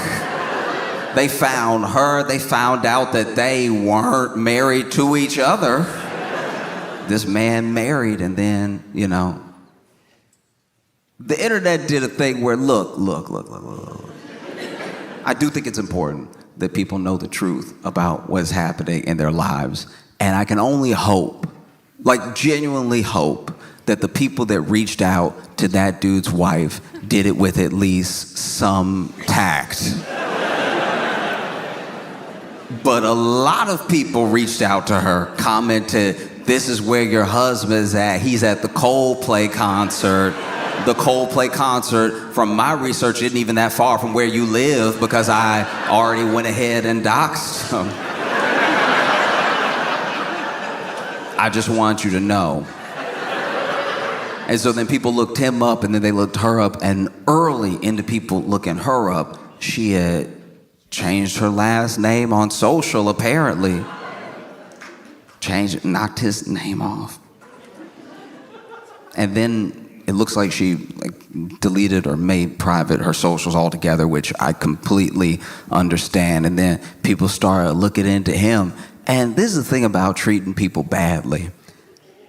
As soon as something blows up like this, anything you ever did comes out.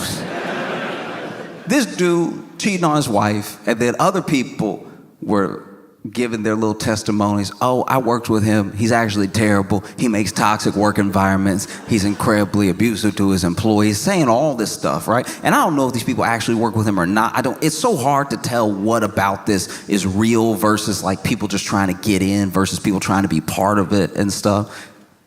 And then I had a moment, genuinely, I had a moment where I was like, what if? Let's entertain for a second. What if this isn't real?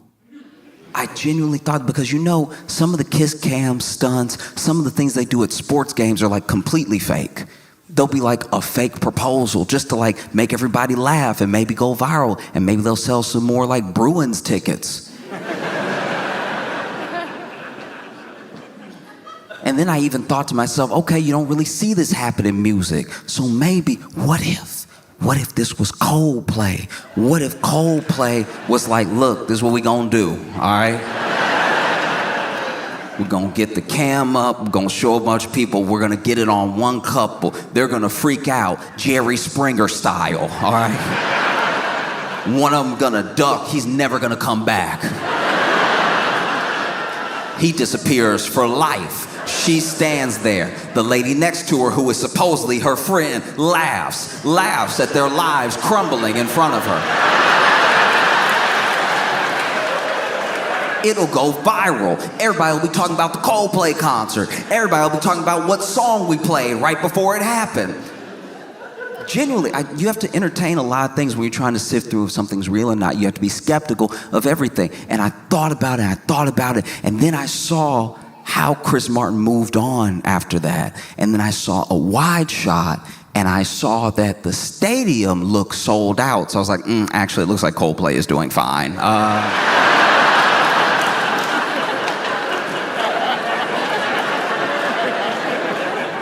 That theory is in the dirt.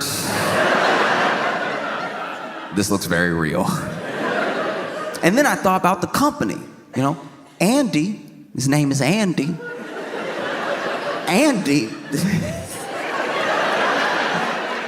Andy works at a company called Astronomer. I had never heard of Astronomer. I don't think anybody was talking about Astronomer 2 days ago. So then for a second I was like, what if?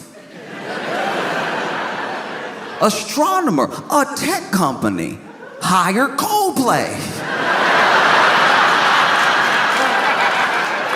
to do a stadium show. Coldplay does the stadium show. They have all their fans there. The fans don't know that Coldplay's getting a little bit of money on the side for what's about to happen, and then they throw the camera on the CEO.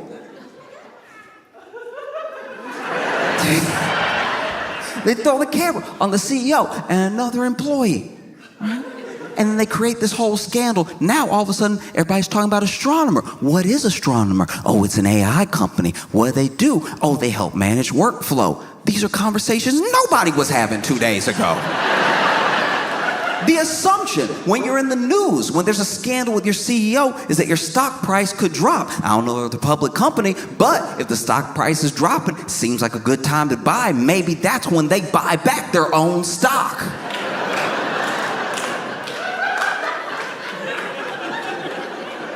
And then as soon as I was sitting in my room thinking all this, I was like, I think I've been too deep in this Epstein thing. Like, I think that maybe I have a problem. And I just it's really changing how my brain works. And then there's the fallout of this dude, not only is he caught cheating in front of thousands of people, in front of the internet, but also we find out he's a CEO. We're not gonna find much grace there. People aren't really fans of CEOs right now. And then on top of being a CEO, he's a billionaire.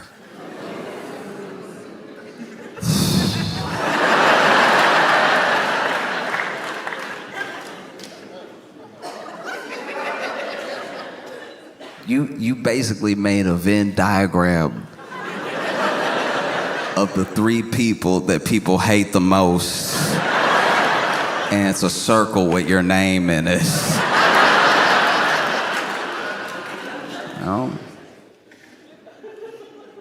Because it is a terrible thing. A terrible thing that happened. And I just think about how that's something that happens like now. You know? Our grandparents, our great-great-parents would have never got caught. No, people's grandparents had whole extra families. And as long as you were willing to be a gentleman about it and really take care of both families, they never met. You know, you went on your family vacation with one family beginning of the summer, family vacation with the second family at the end of the summer, because there used to just be more affordability in the US. A lot of people talk about how back in my day, I could buy a house right out of college. And it's like, yes, and afford an extra family. Don't forget that. I've talked about this before. I've known people growing up who had like that thing happen, where the granddad, they have like cousins and like half brothers and sisters because of what the granddad did back in the day. And he was doing that on a job that doesn't even exist anymore. That's how much things have changed. This man had 2 whole families as a traveling fork salesman.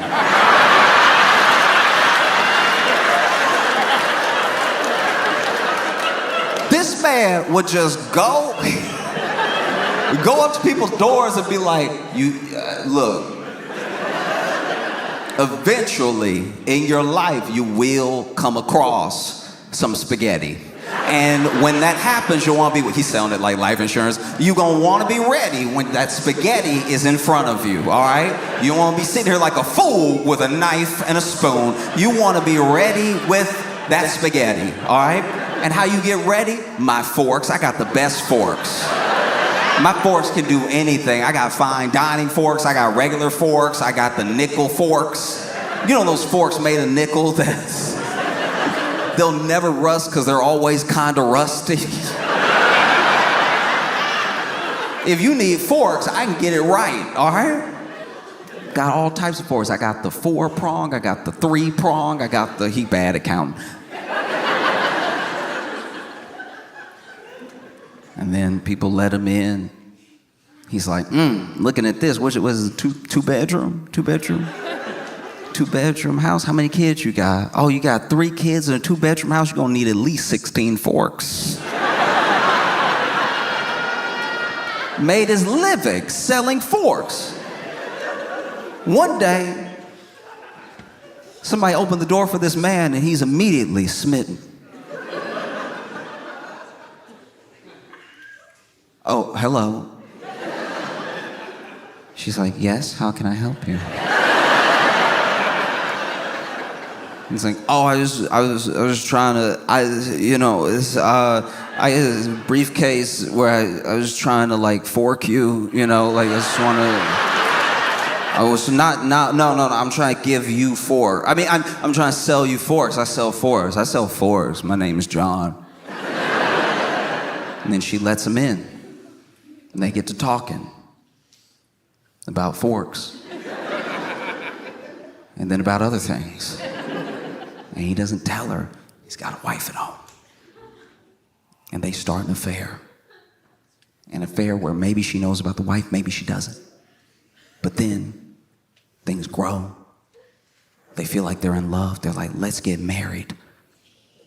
He marries her. Now he's got 2 fork families to support. Now he's got to sell forks harder than ever. He's got to go to as many doors as possible because the kids need braces. All of them.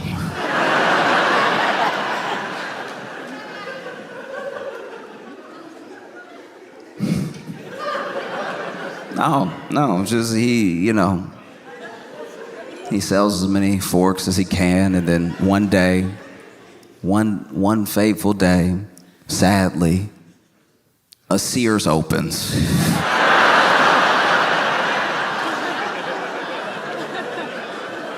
He's out of business immediately. If you're young and you don't know what Sears is,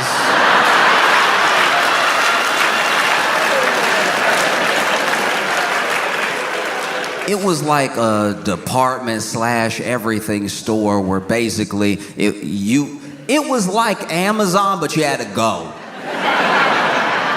There was no click. You had to leave the house to go to Amazon, and then you had to go put everything in your cart yourself, and then you had to buy it yourself. It was like working at the factory at Amazon, except you just grabbed what you needed and you left. But then one day Sears opens, he realizes he's ruined. What else is he gonna do? He's only good at selling forks. And so he has to sit his family down. Be like, look, I'll be right back, I'm going to get cigarettes. And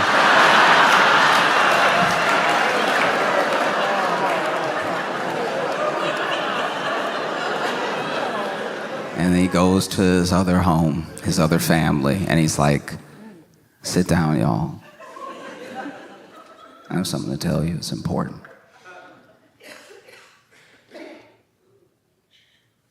I have to go get cigarettes.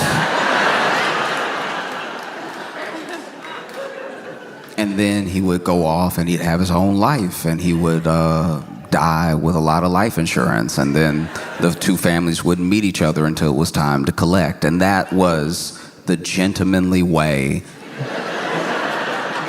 to cheat in the 30s. All right?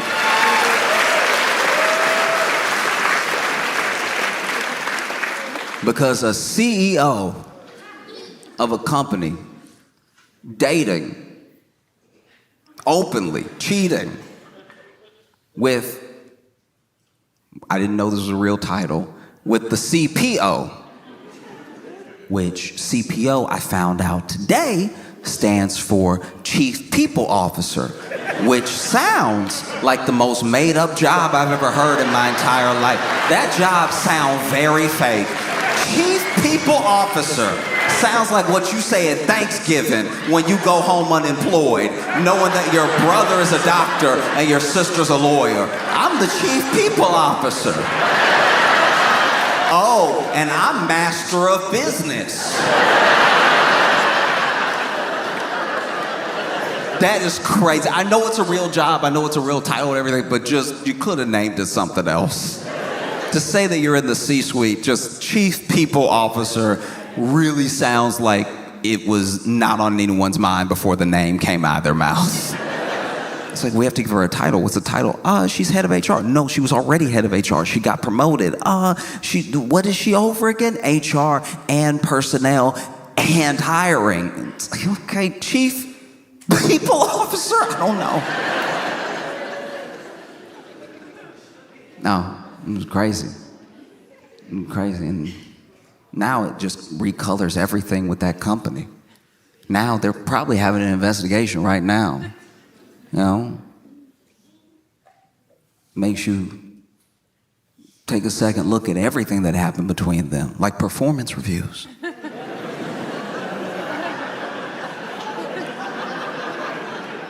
Apparently, in one of the performance reviews, the CEO said that the CPO, this is what I read, this might not be right, because everybody talking. But apparently the CEO said the CPO had deeply extensive and impressive knowledge. And that's nasty. I know what he's trying to say. No. That is inappropriate, if anything. I hope they take you down just for that. That's unacceptable. You know? You shouldn't do things that you know are wrong. And I think when you get caught, it's also important to know. you're caught, and to handle it as best as possible. And I think that as far as that kiss cam couple goes, the only way they could have handled that thing worse was if they had held up signs that said there are no Epstein files. Like,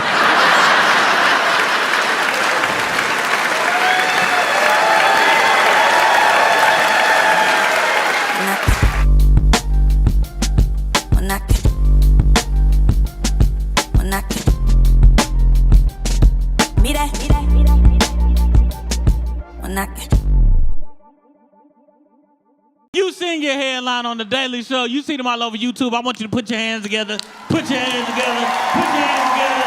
Give it up for Josh Johnson.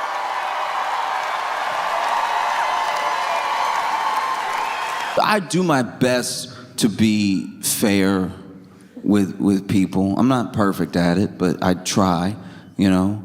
And sometimes the fairest thing you can do for a person is be honest with them. Like, so how many people do you know in your life who are suffering because the people around them let them live in delusion? You know what I mean? I've had to sit friends down and be like, listen, you're gonna have to date who like you.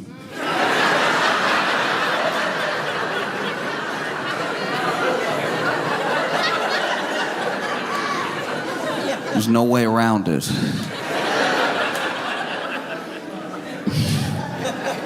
So sometimes the nicest thing you can do for a person is be honest with them. And if I'm being honest,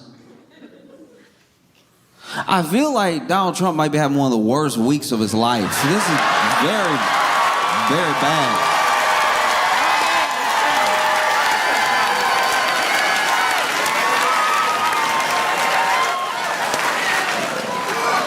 I mean, this is, oof.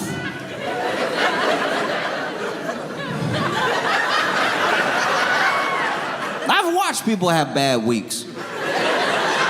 I've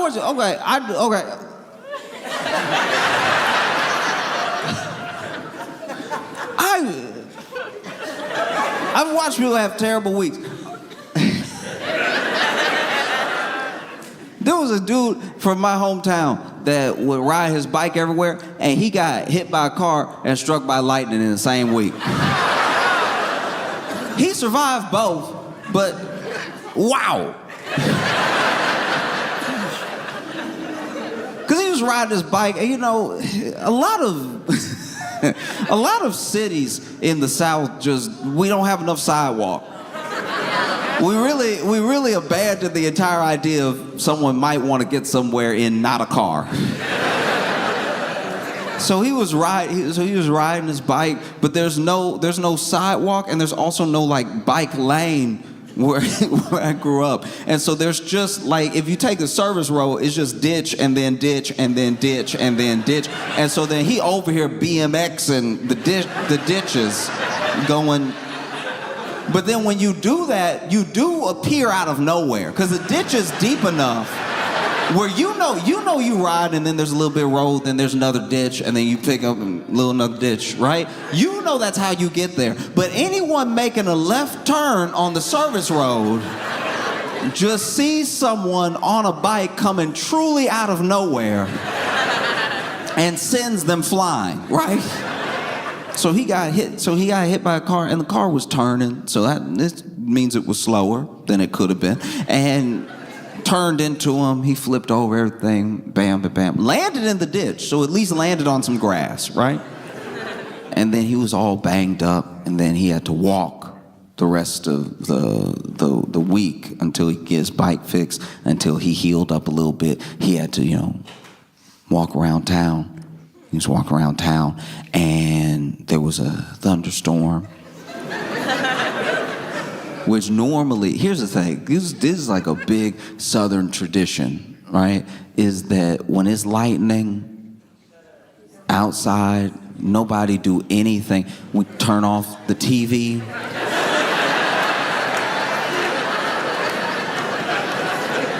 Turn off Every appliance. Unplug it. Turn off everything. And don't move. I know you inside, don't move. That lightning see you moving from outside, it might want to come visit, all right? Don't move, stop. Be still where you are unless you are moving to unplug something or turn something off. In fact, lay down. Lay down on the ground so you can be grounded. And sometimes you'll tell people, like someone will like not be from the South and they'll come over and it'll be a lightning storm and you just start turning everything off and they're like, what are you doing? And it's like, oh, okay, you can play with the Lord if you want to, but...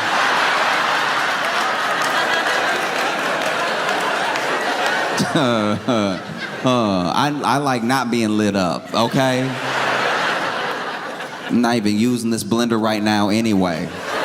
What point is there for this house to get struck by lightning and then the blender work real good for 6 seconds and then never work again?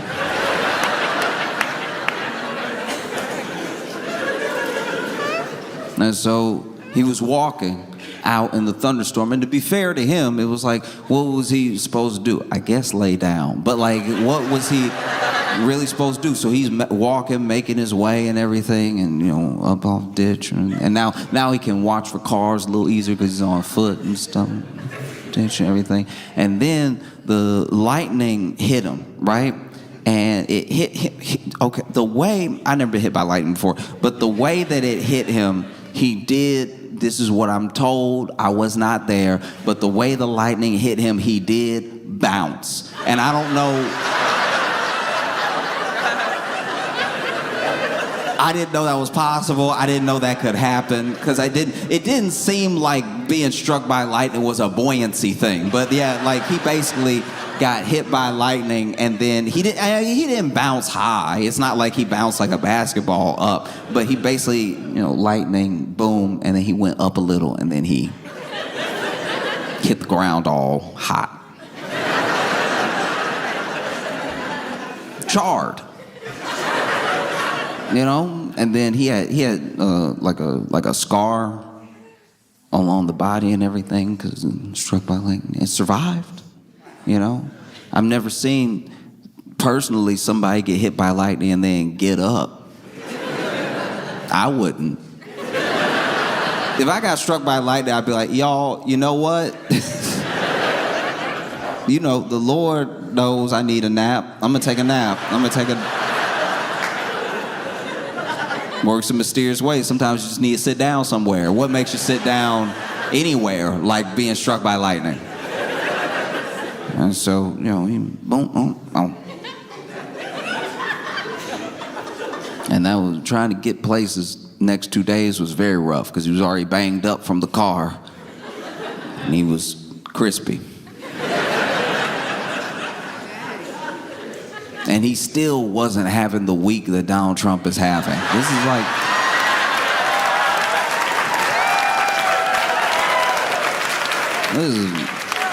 This is very bad. All right, in case you're not familiar, Donald Trump, the president was, you know, like minding his business, trying to enjoy the government shutdown ending, right? Which should be, that should be a good day.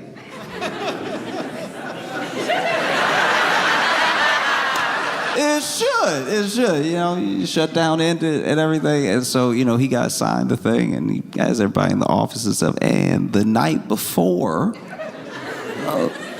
looks like the House Dems released these 3 emails that were from Epstein's estate. So it's different. It's different from like if something was subpoenaed and stuff. It's not like something that was like sealed and then is being released. This, I think, works differently where it's just from the estate, right? And so then they release these 3 emails, and the 3 emails are not, they're not Epstein talking to Trump. They're Epstein talking about Trump.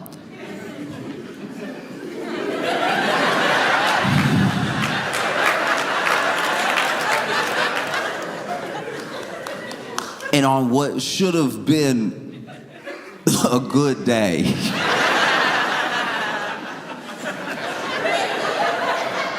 all right, the best way I could describe what happened is I went to a birthday party, and at this birthday party were a bunch of different friend groups. Like, I shouldn't say a bunch, like 2 friend groups. But I don't know if you've ever had this in your life where you have this person who you're friends with who has a bunch of friends, and then you have this other person you're friends with who has a bunch of friends. But it's enough people in general, whether it's because of school or because of work or whatever, it's enough people in general that the people that know them, eventually there's an overlap of people who are friends with this person, but hate each other. Like they hate each other, or they hate the other friend, but they're part of this friend group, hate the other friend, right? So I was at one of those birthday parties. I was at a birthday party for someone, and the person who hated him the most came to the birthday party. They came because they were invited by our least thoughtful friend, and so having no awareness, least thoughtful friend invites them to the surprise party. And so then we're all like, hey, surprise. And they see this person. They were surprised. And then everybody's waiting for something to pop off, and nothing ever did, because they hate each other. Like, ooh, they hate is under. It's below the heart. It's behind and underneath. They hate from like the diaphragm, I think. They hate so much. They hate him. Anyway, so they hated the birthday boy a lot. Like, ooh, I wish I hate you. And so then they bring out the cake, and the cake got like one of the candles for every year, and they getting up there, so it's enough candles to light up a room. And put it down, birthday boy blows them all out. They cut up the cake. We're all chatting and everything in different rooms and stuff. And then the one that hate him, right, leans over to me, and he's like, before everybody, was like singing happy birthday and everything, before, they like brought out the cake and stuff, I farted in the cake.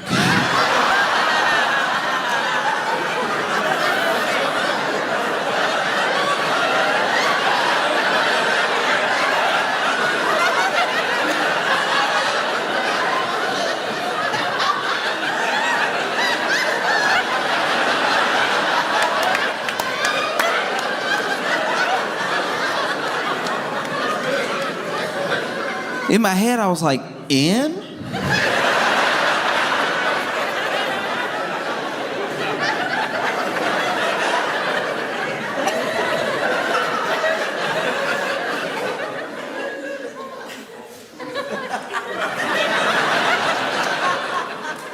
In just assumes a level of power that normally you'd say on, but whatever. And that is what the House Dems did to Trump on the day. It's supposed to be, it's not his birthday, but it's supposed to be a good day. And shutdown is ending. It's supposed to be good for, it's supposed to be good day. And so then you see in these emails, they're just not good at all. And it's not like, this is why I would be mad if I was Trump, because it's not even Epstein talking to Trump, it's Epstein talking to somebody else about Trump, right? So it's the equivalent of like, you at home, and your friend did something, got caught, and then your friend comes to your house with the police. Your friend come to your house with the police and goes, hey, come on out, they got us.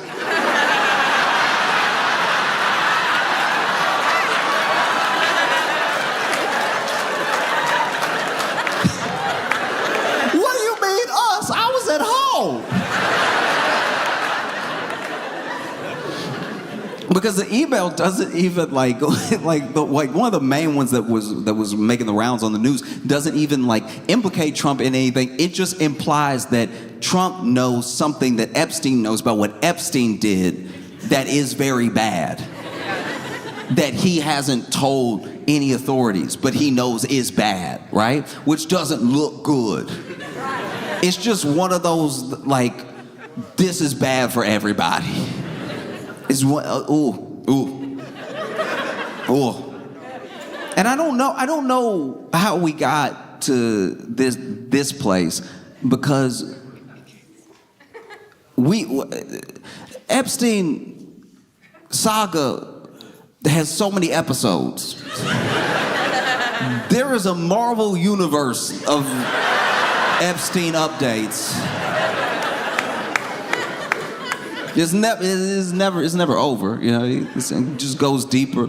And then, you know, this is what the Dems do. Then the Republicans come out, and Republicans are like, all right, but why were the Dems sitting on these emails? Why are they releasing them now? That's pretty convenient, right? Like, why are you farting in his birthday cake?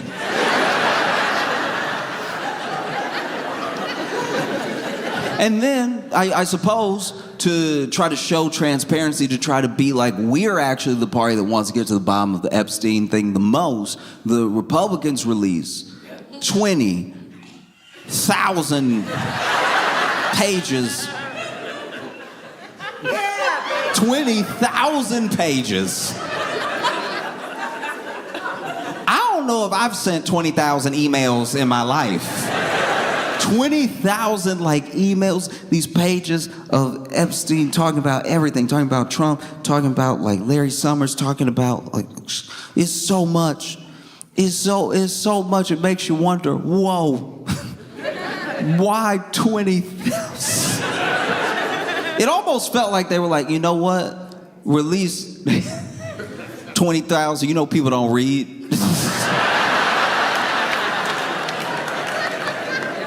You know they won't read it. It turns out people are pretty interested in reading. It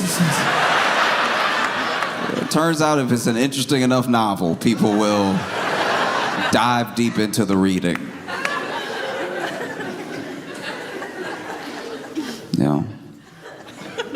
Because we're in a stressful time where it doesn't feel like things fully matter. Like there used to, okay, back in the day, there was shame. So like,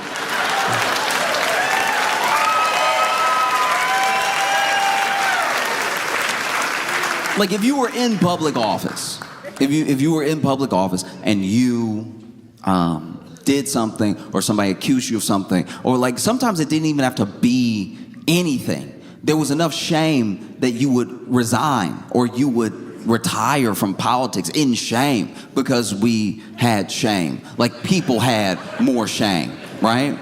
And I don't know, I'm not gonna blame all of it on like social or influencer culture or anything like that, but we have more people than ever that we know about in our own little pockets, right? We have more people than ever that are involved in scandals.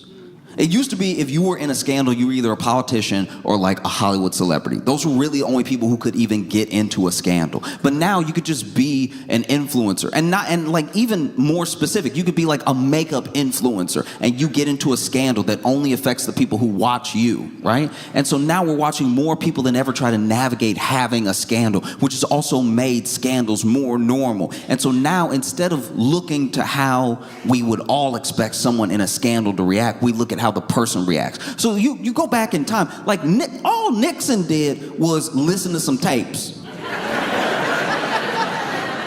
Like when you really sum it up, it's like, yes, the spying and the blah, blah, blah. But it's like Nixon himself, like just Nixon, listened to a garbled tape that was of no consequence, really. It was like,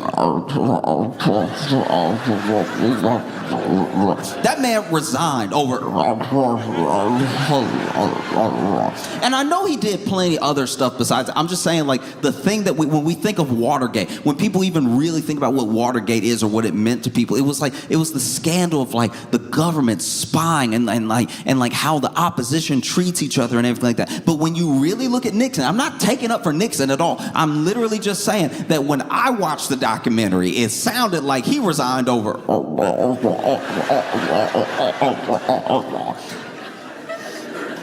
And he left. Left.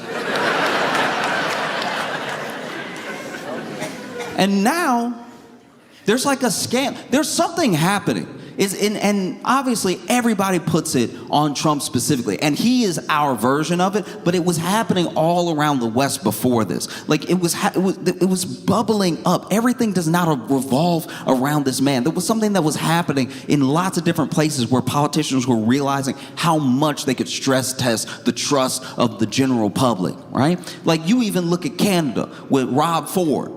Rob Ford was the mayor of Toronto. And Rob Ford smoked crack on camera.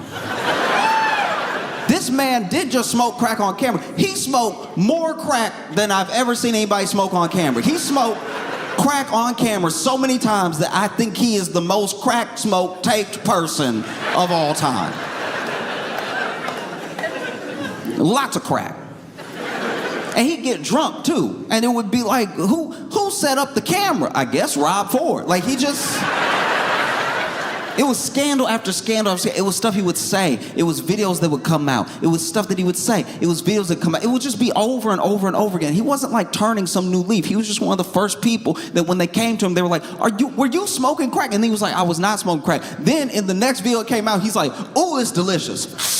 Like, I can't tell you how much crack he was smoking. And just never seen somebody smoke crack like it was candy, right? And like... This is okay. Look, maybe this may be wrong of me, but when I was watching the documentary about him smoking the crack and stuff like that, before they revealed that there were tons of crack tapes, like a ridiculous amount of crack tapes. I don't know if anybody watched all the crack tapes. He has that many, right? But before they revealed that he actually did smoke the crack, when he was denied smoking the crack, I was like, I don't know if this dude did this. Like, sure, he's like brash, and sure, he's like, you know, this like wild character. I definitely believe he was getting drunk, and they even showed a video of him drunk. I didn't believe the crack because I had never seen. Do you know what I mean? I had just never seen such a heavy set crackhead. You know what I mean? Like, he would.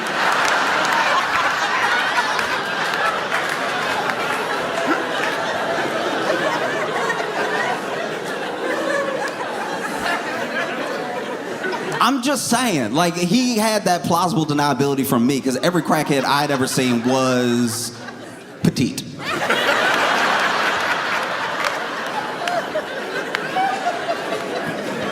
You know what I mean? Like, I'm all right, fine, whatever.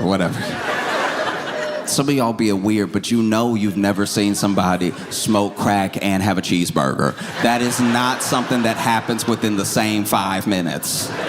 No one has crack for dessert. And he was one of the first people. Like, he was actually a little bit pre-Trump, right? People forget about him, but he was. And they came to him, and they were like, aren't you going to resign in shame? And he was like, I don't even really feel any shame. No, I think I'm good. I think I'm just going to stay. And we still, as a people, in every country this happens in, don't know what to do with that. We don't. We, like, that happens, and we're like, oh, I thought you would have some shame. And Rob was like, no, I don't have any shame. I have crack, and it's delicious. Truly, when I tell you, sometimes I can even feel the shame creeping up, but like, shame and crack never meet. They're never in the same room together. So if you feel any of that shame creeping in and you hit a little crack, shame seems to disappear. You know? Because now you even look at like, with like influencer culture, there used to be this thing, like let's take it all the way back, right? Let's take it all the way back to maybe like the 80s or 90s, where if a tape came out of you in some sort of lewd act, it was immediately shameful. It was like immediately the thought process around it. I'm not even saying whether or not that's right. I'm saying that's what people did. Okay? And now you fast forward to today, and something will leak. Maybe someone's nudes leak, maybe a video of them leaks, and then we wait for the person to react to know if we feel shame for them. or if we try to shame them. It's all based off their reaction. We look to them to know what to do next. So if something happens, if a tape goes out, if some nudes leak or something like that, and the person's like, oh, yeah, that's what I look like. We're like, oh, okay, all right, wow. And not across the board. I'm just saying that becomes the sort of general understanding. But then if that person's reaction is, oh no, you saw me naked. We'll be like, oh, we did.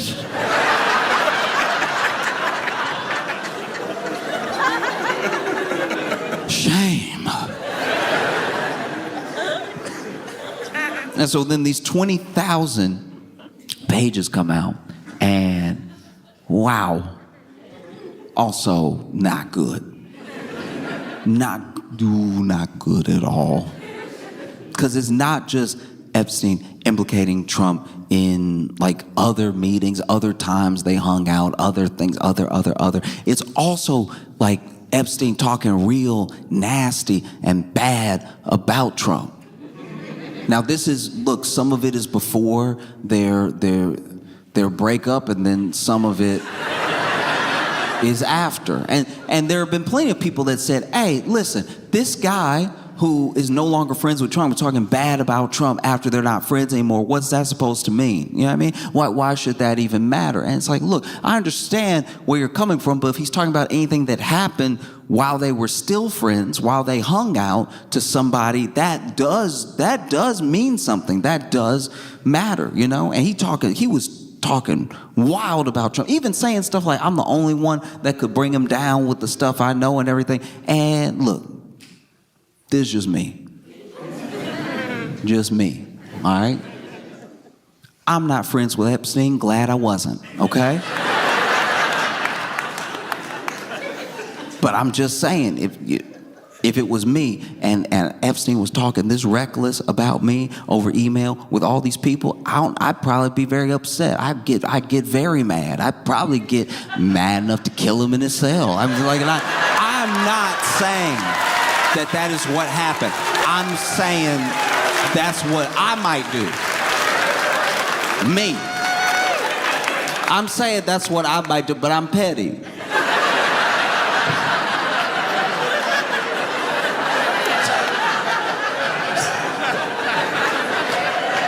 You know? I didn't let you stay in my house and everything. You talking crazy about me in these emails. No. You gotta go. There's gonna be a missing minute in the video.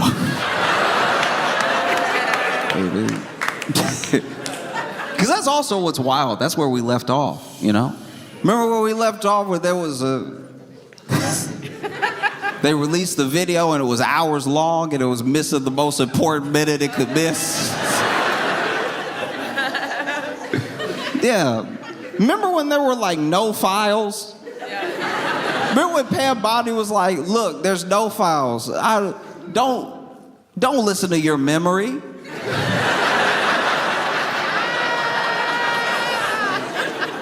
I know what I said before, but what I'm saying now is more important. There's no files.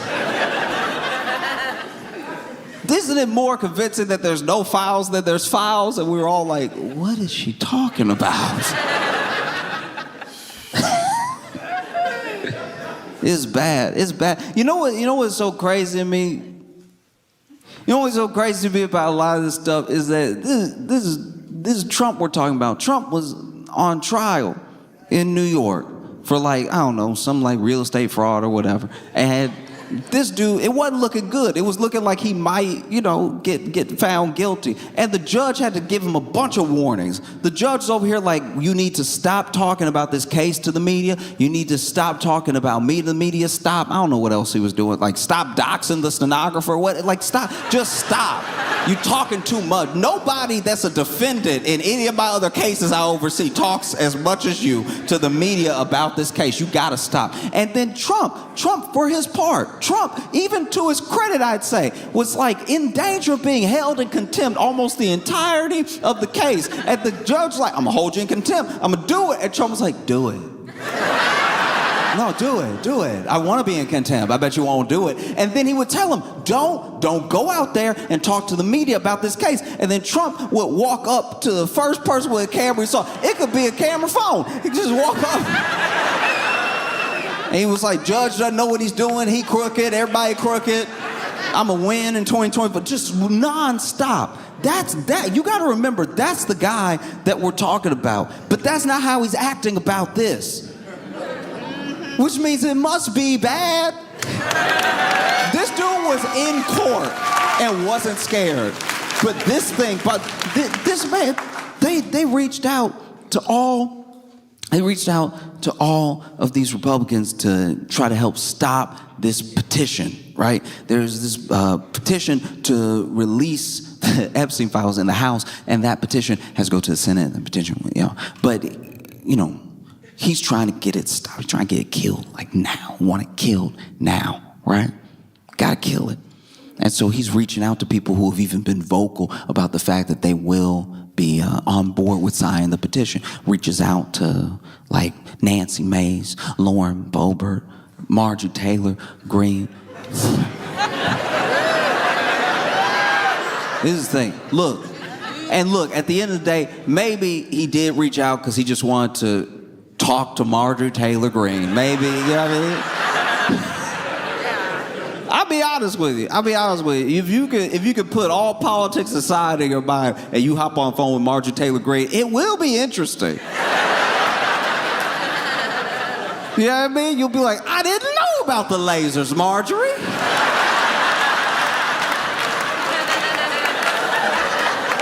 If I was ever on the phone with Marjorie Taylor Greene, you know what I would do to keep her on the phone? I would every couple sentences, I'd just go, oh! Let her think she was blowing my mind.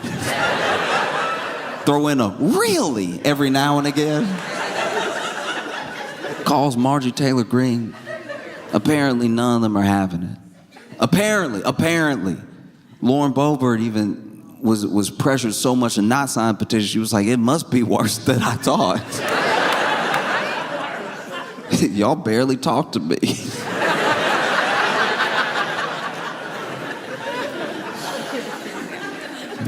Marjorie Taylor Greene, she didn't put her foot down.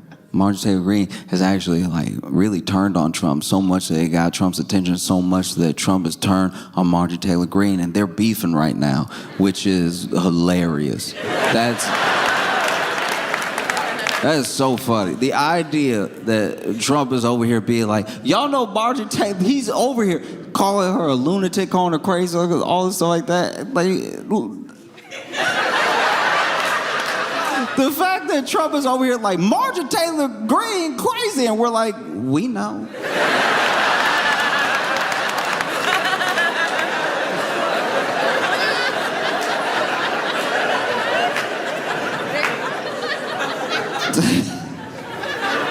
That's wild for... What other revelations you got?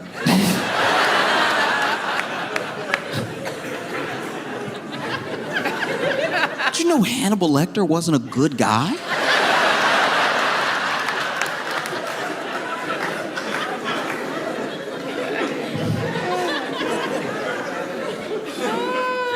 I'll tell you as well why Trump's not having a good week. You know, there's been interviews, and there's just been a general discontent with some of what's happening in the country. You know, Trump ran on America First. It's supposed to be Americans first. It's supposed to be America first. But what is happening? And what place is America in? It doesn't seem like there's a one in front of it. You know? Because people point to, how ruthless in the shutdown things got with SNAP, how people are treated in the country, how America First just sort of feels like a slogan. It doesn't feel like it's really in the agenda. It doesn't feel like what's really happening and everything. And so then you see members of the MAGA movement turning on Trump. And maybe not fully and maybe not forever, but it is like happening. There's this swell of discontent with what he's been doing, how the country is right now. There were so many things that are supposed to be fixed on day one. You can talk as much as you want. He's very good at campaigning. He's not good at governing. Like he's so good at campaigning because campaigning is before you have to. All right. One of the roughest drawbacks. One of the roughest drawbacks with dating, right, is that someone's getting to know you. They don't know you yet, and you can put your best foot forward. You can even try to be the person you're pretending to be, but they're getting to know you, right? And the thing is that early phase where they're getting to know you, the good stuff that happens can also hurt you in the long run. Okay, like my buddy, all right, they had like a fun little, we're gonna cook for our first date, right? I'm gonna go take a little cooking class. And so they go to this cooking class, and there was this jar, and she couldn't open the jar. She was trying with the jar. Trying with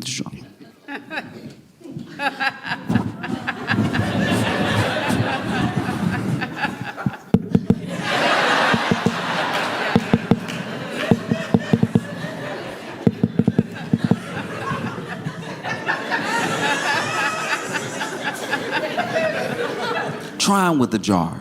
And you can even tell that she was kind of loosening it, but finally she handed it to him, and he goes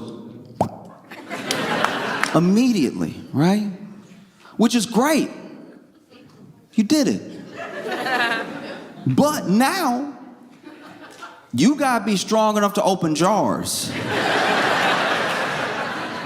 It looked like that's what you do.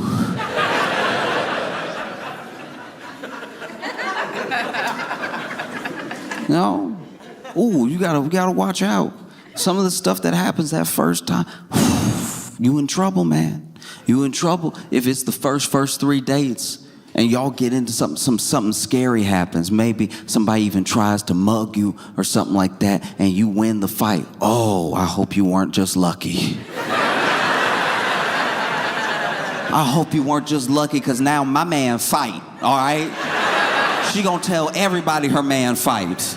She might even start a couple fights for you. Oh, you want my man to come over here and handle you? In the back of your head, you're like, look, the mugger slipped in a puddle. I mean, I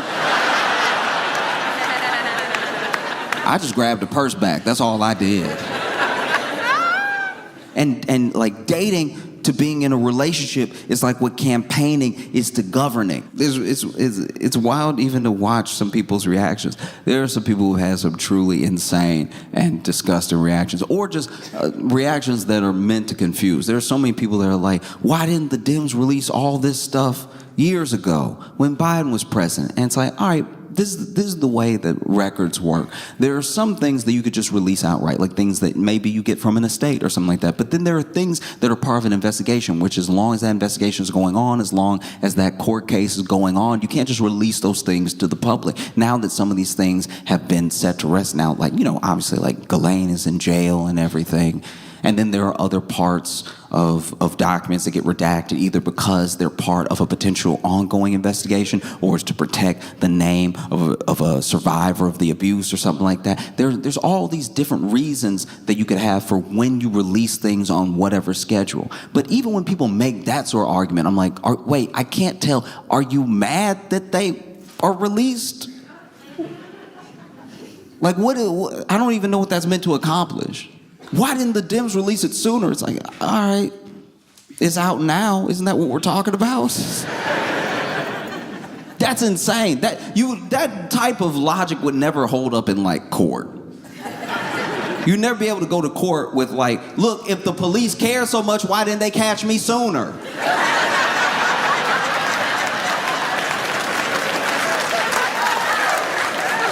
Y'all over here acting like you care. I did it a long time ago. You didn't try that hard to find me.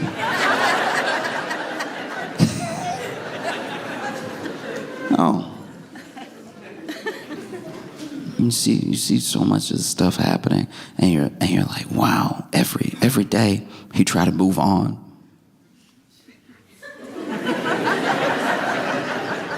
Every time he try to move on, it gets worse.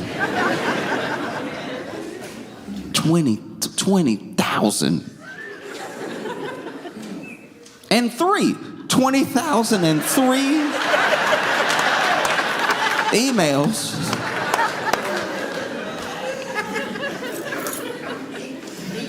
And I don't know what's gonna happen, because if I'm being honest, like truly being honest with you right now, I know that one of the reasons that Trump is trying to get them to stop in the House from all signing the petition is because then it goes to the Senate, and then if enough people have turned on him in the Senate, it then goes to the president, and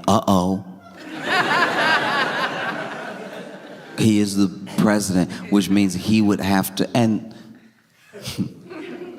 we stopped electing people with integrity a long time ago. So like I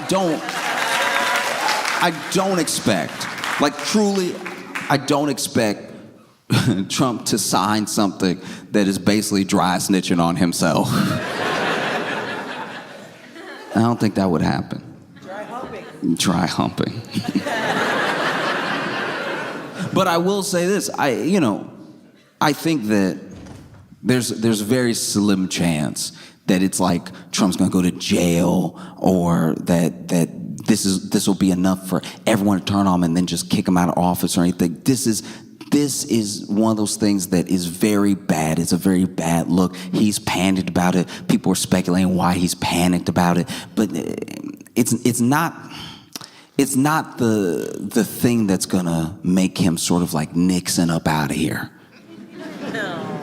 I'm just being honest with you. And I think that it's easy to forget in all of these different chapters and all of these like extra extensions to the saga that is the sort of Epstein files, that there are real people. There are survivors of Epstein, there are survivors of Ghislaine, that are survivors of all of this abuse and trauma that deserve justice. And the thing that we can do, the thing that we just personally can do, is keep that in mind and hold the people that represent us to account. Let them know that we'll be looking at them for what they do consistently, that we'll be bringing it up, that we won't let it go away. It won't be over just because it falls out of the news cycle. It will not go away. It won't be over. And I think the only thing that we can do as individuals, but collectively together, is just keep farting in his cake as often as possible. Chattanooga, y'all been fantastic. Thank you so much. I appreciate you.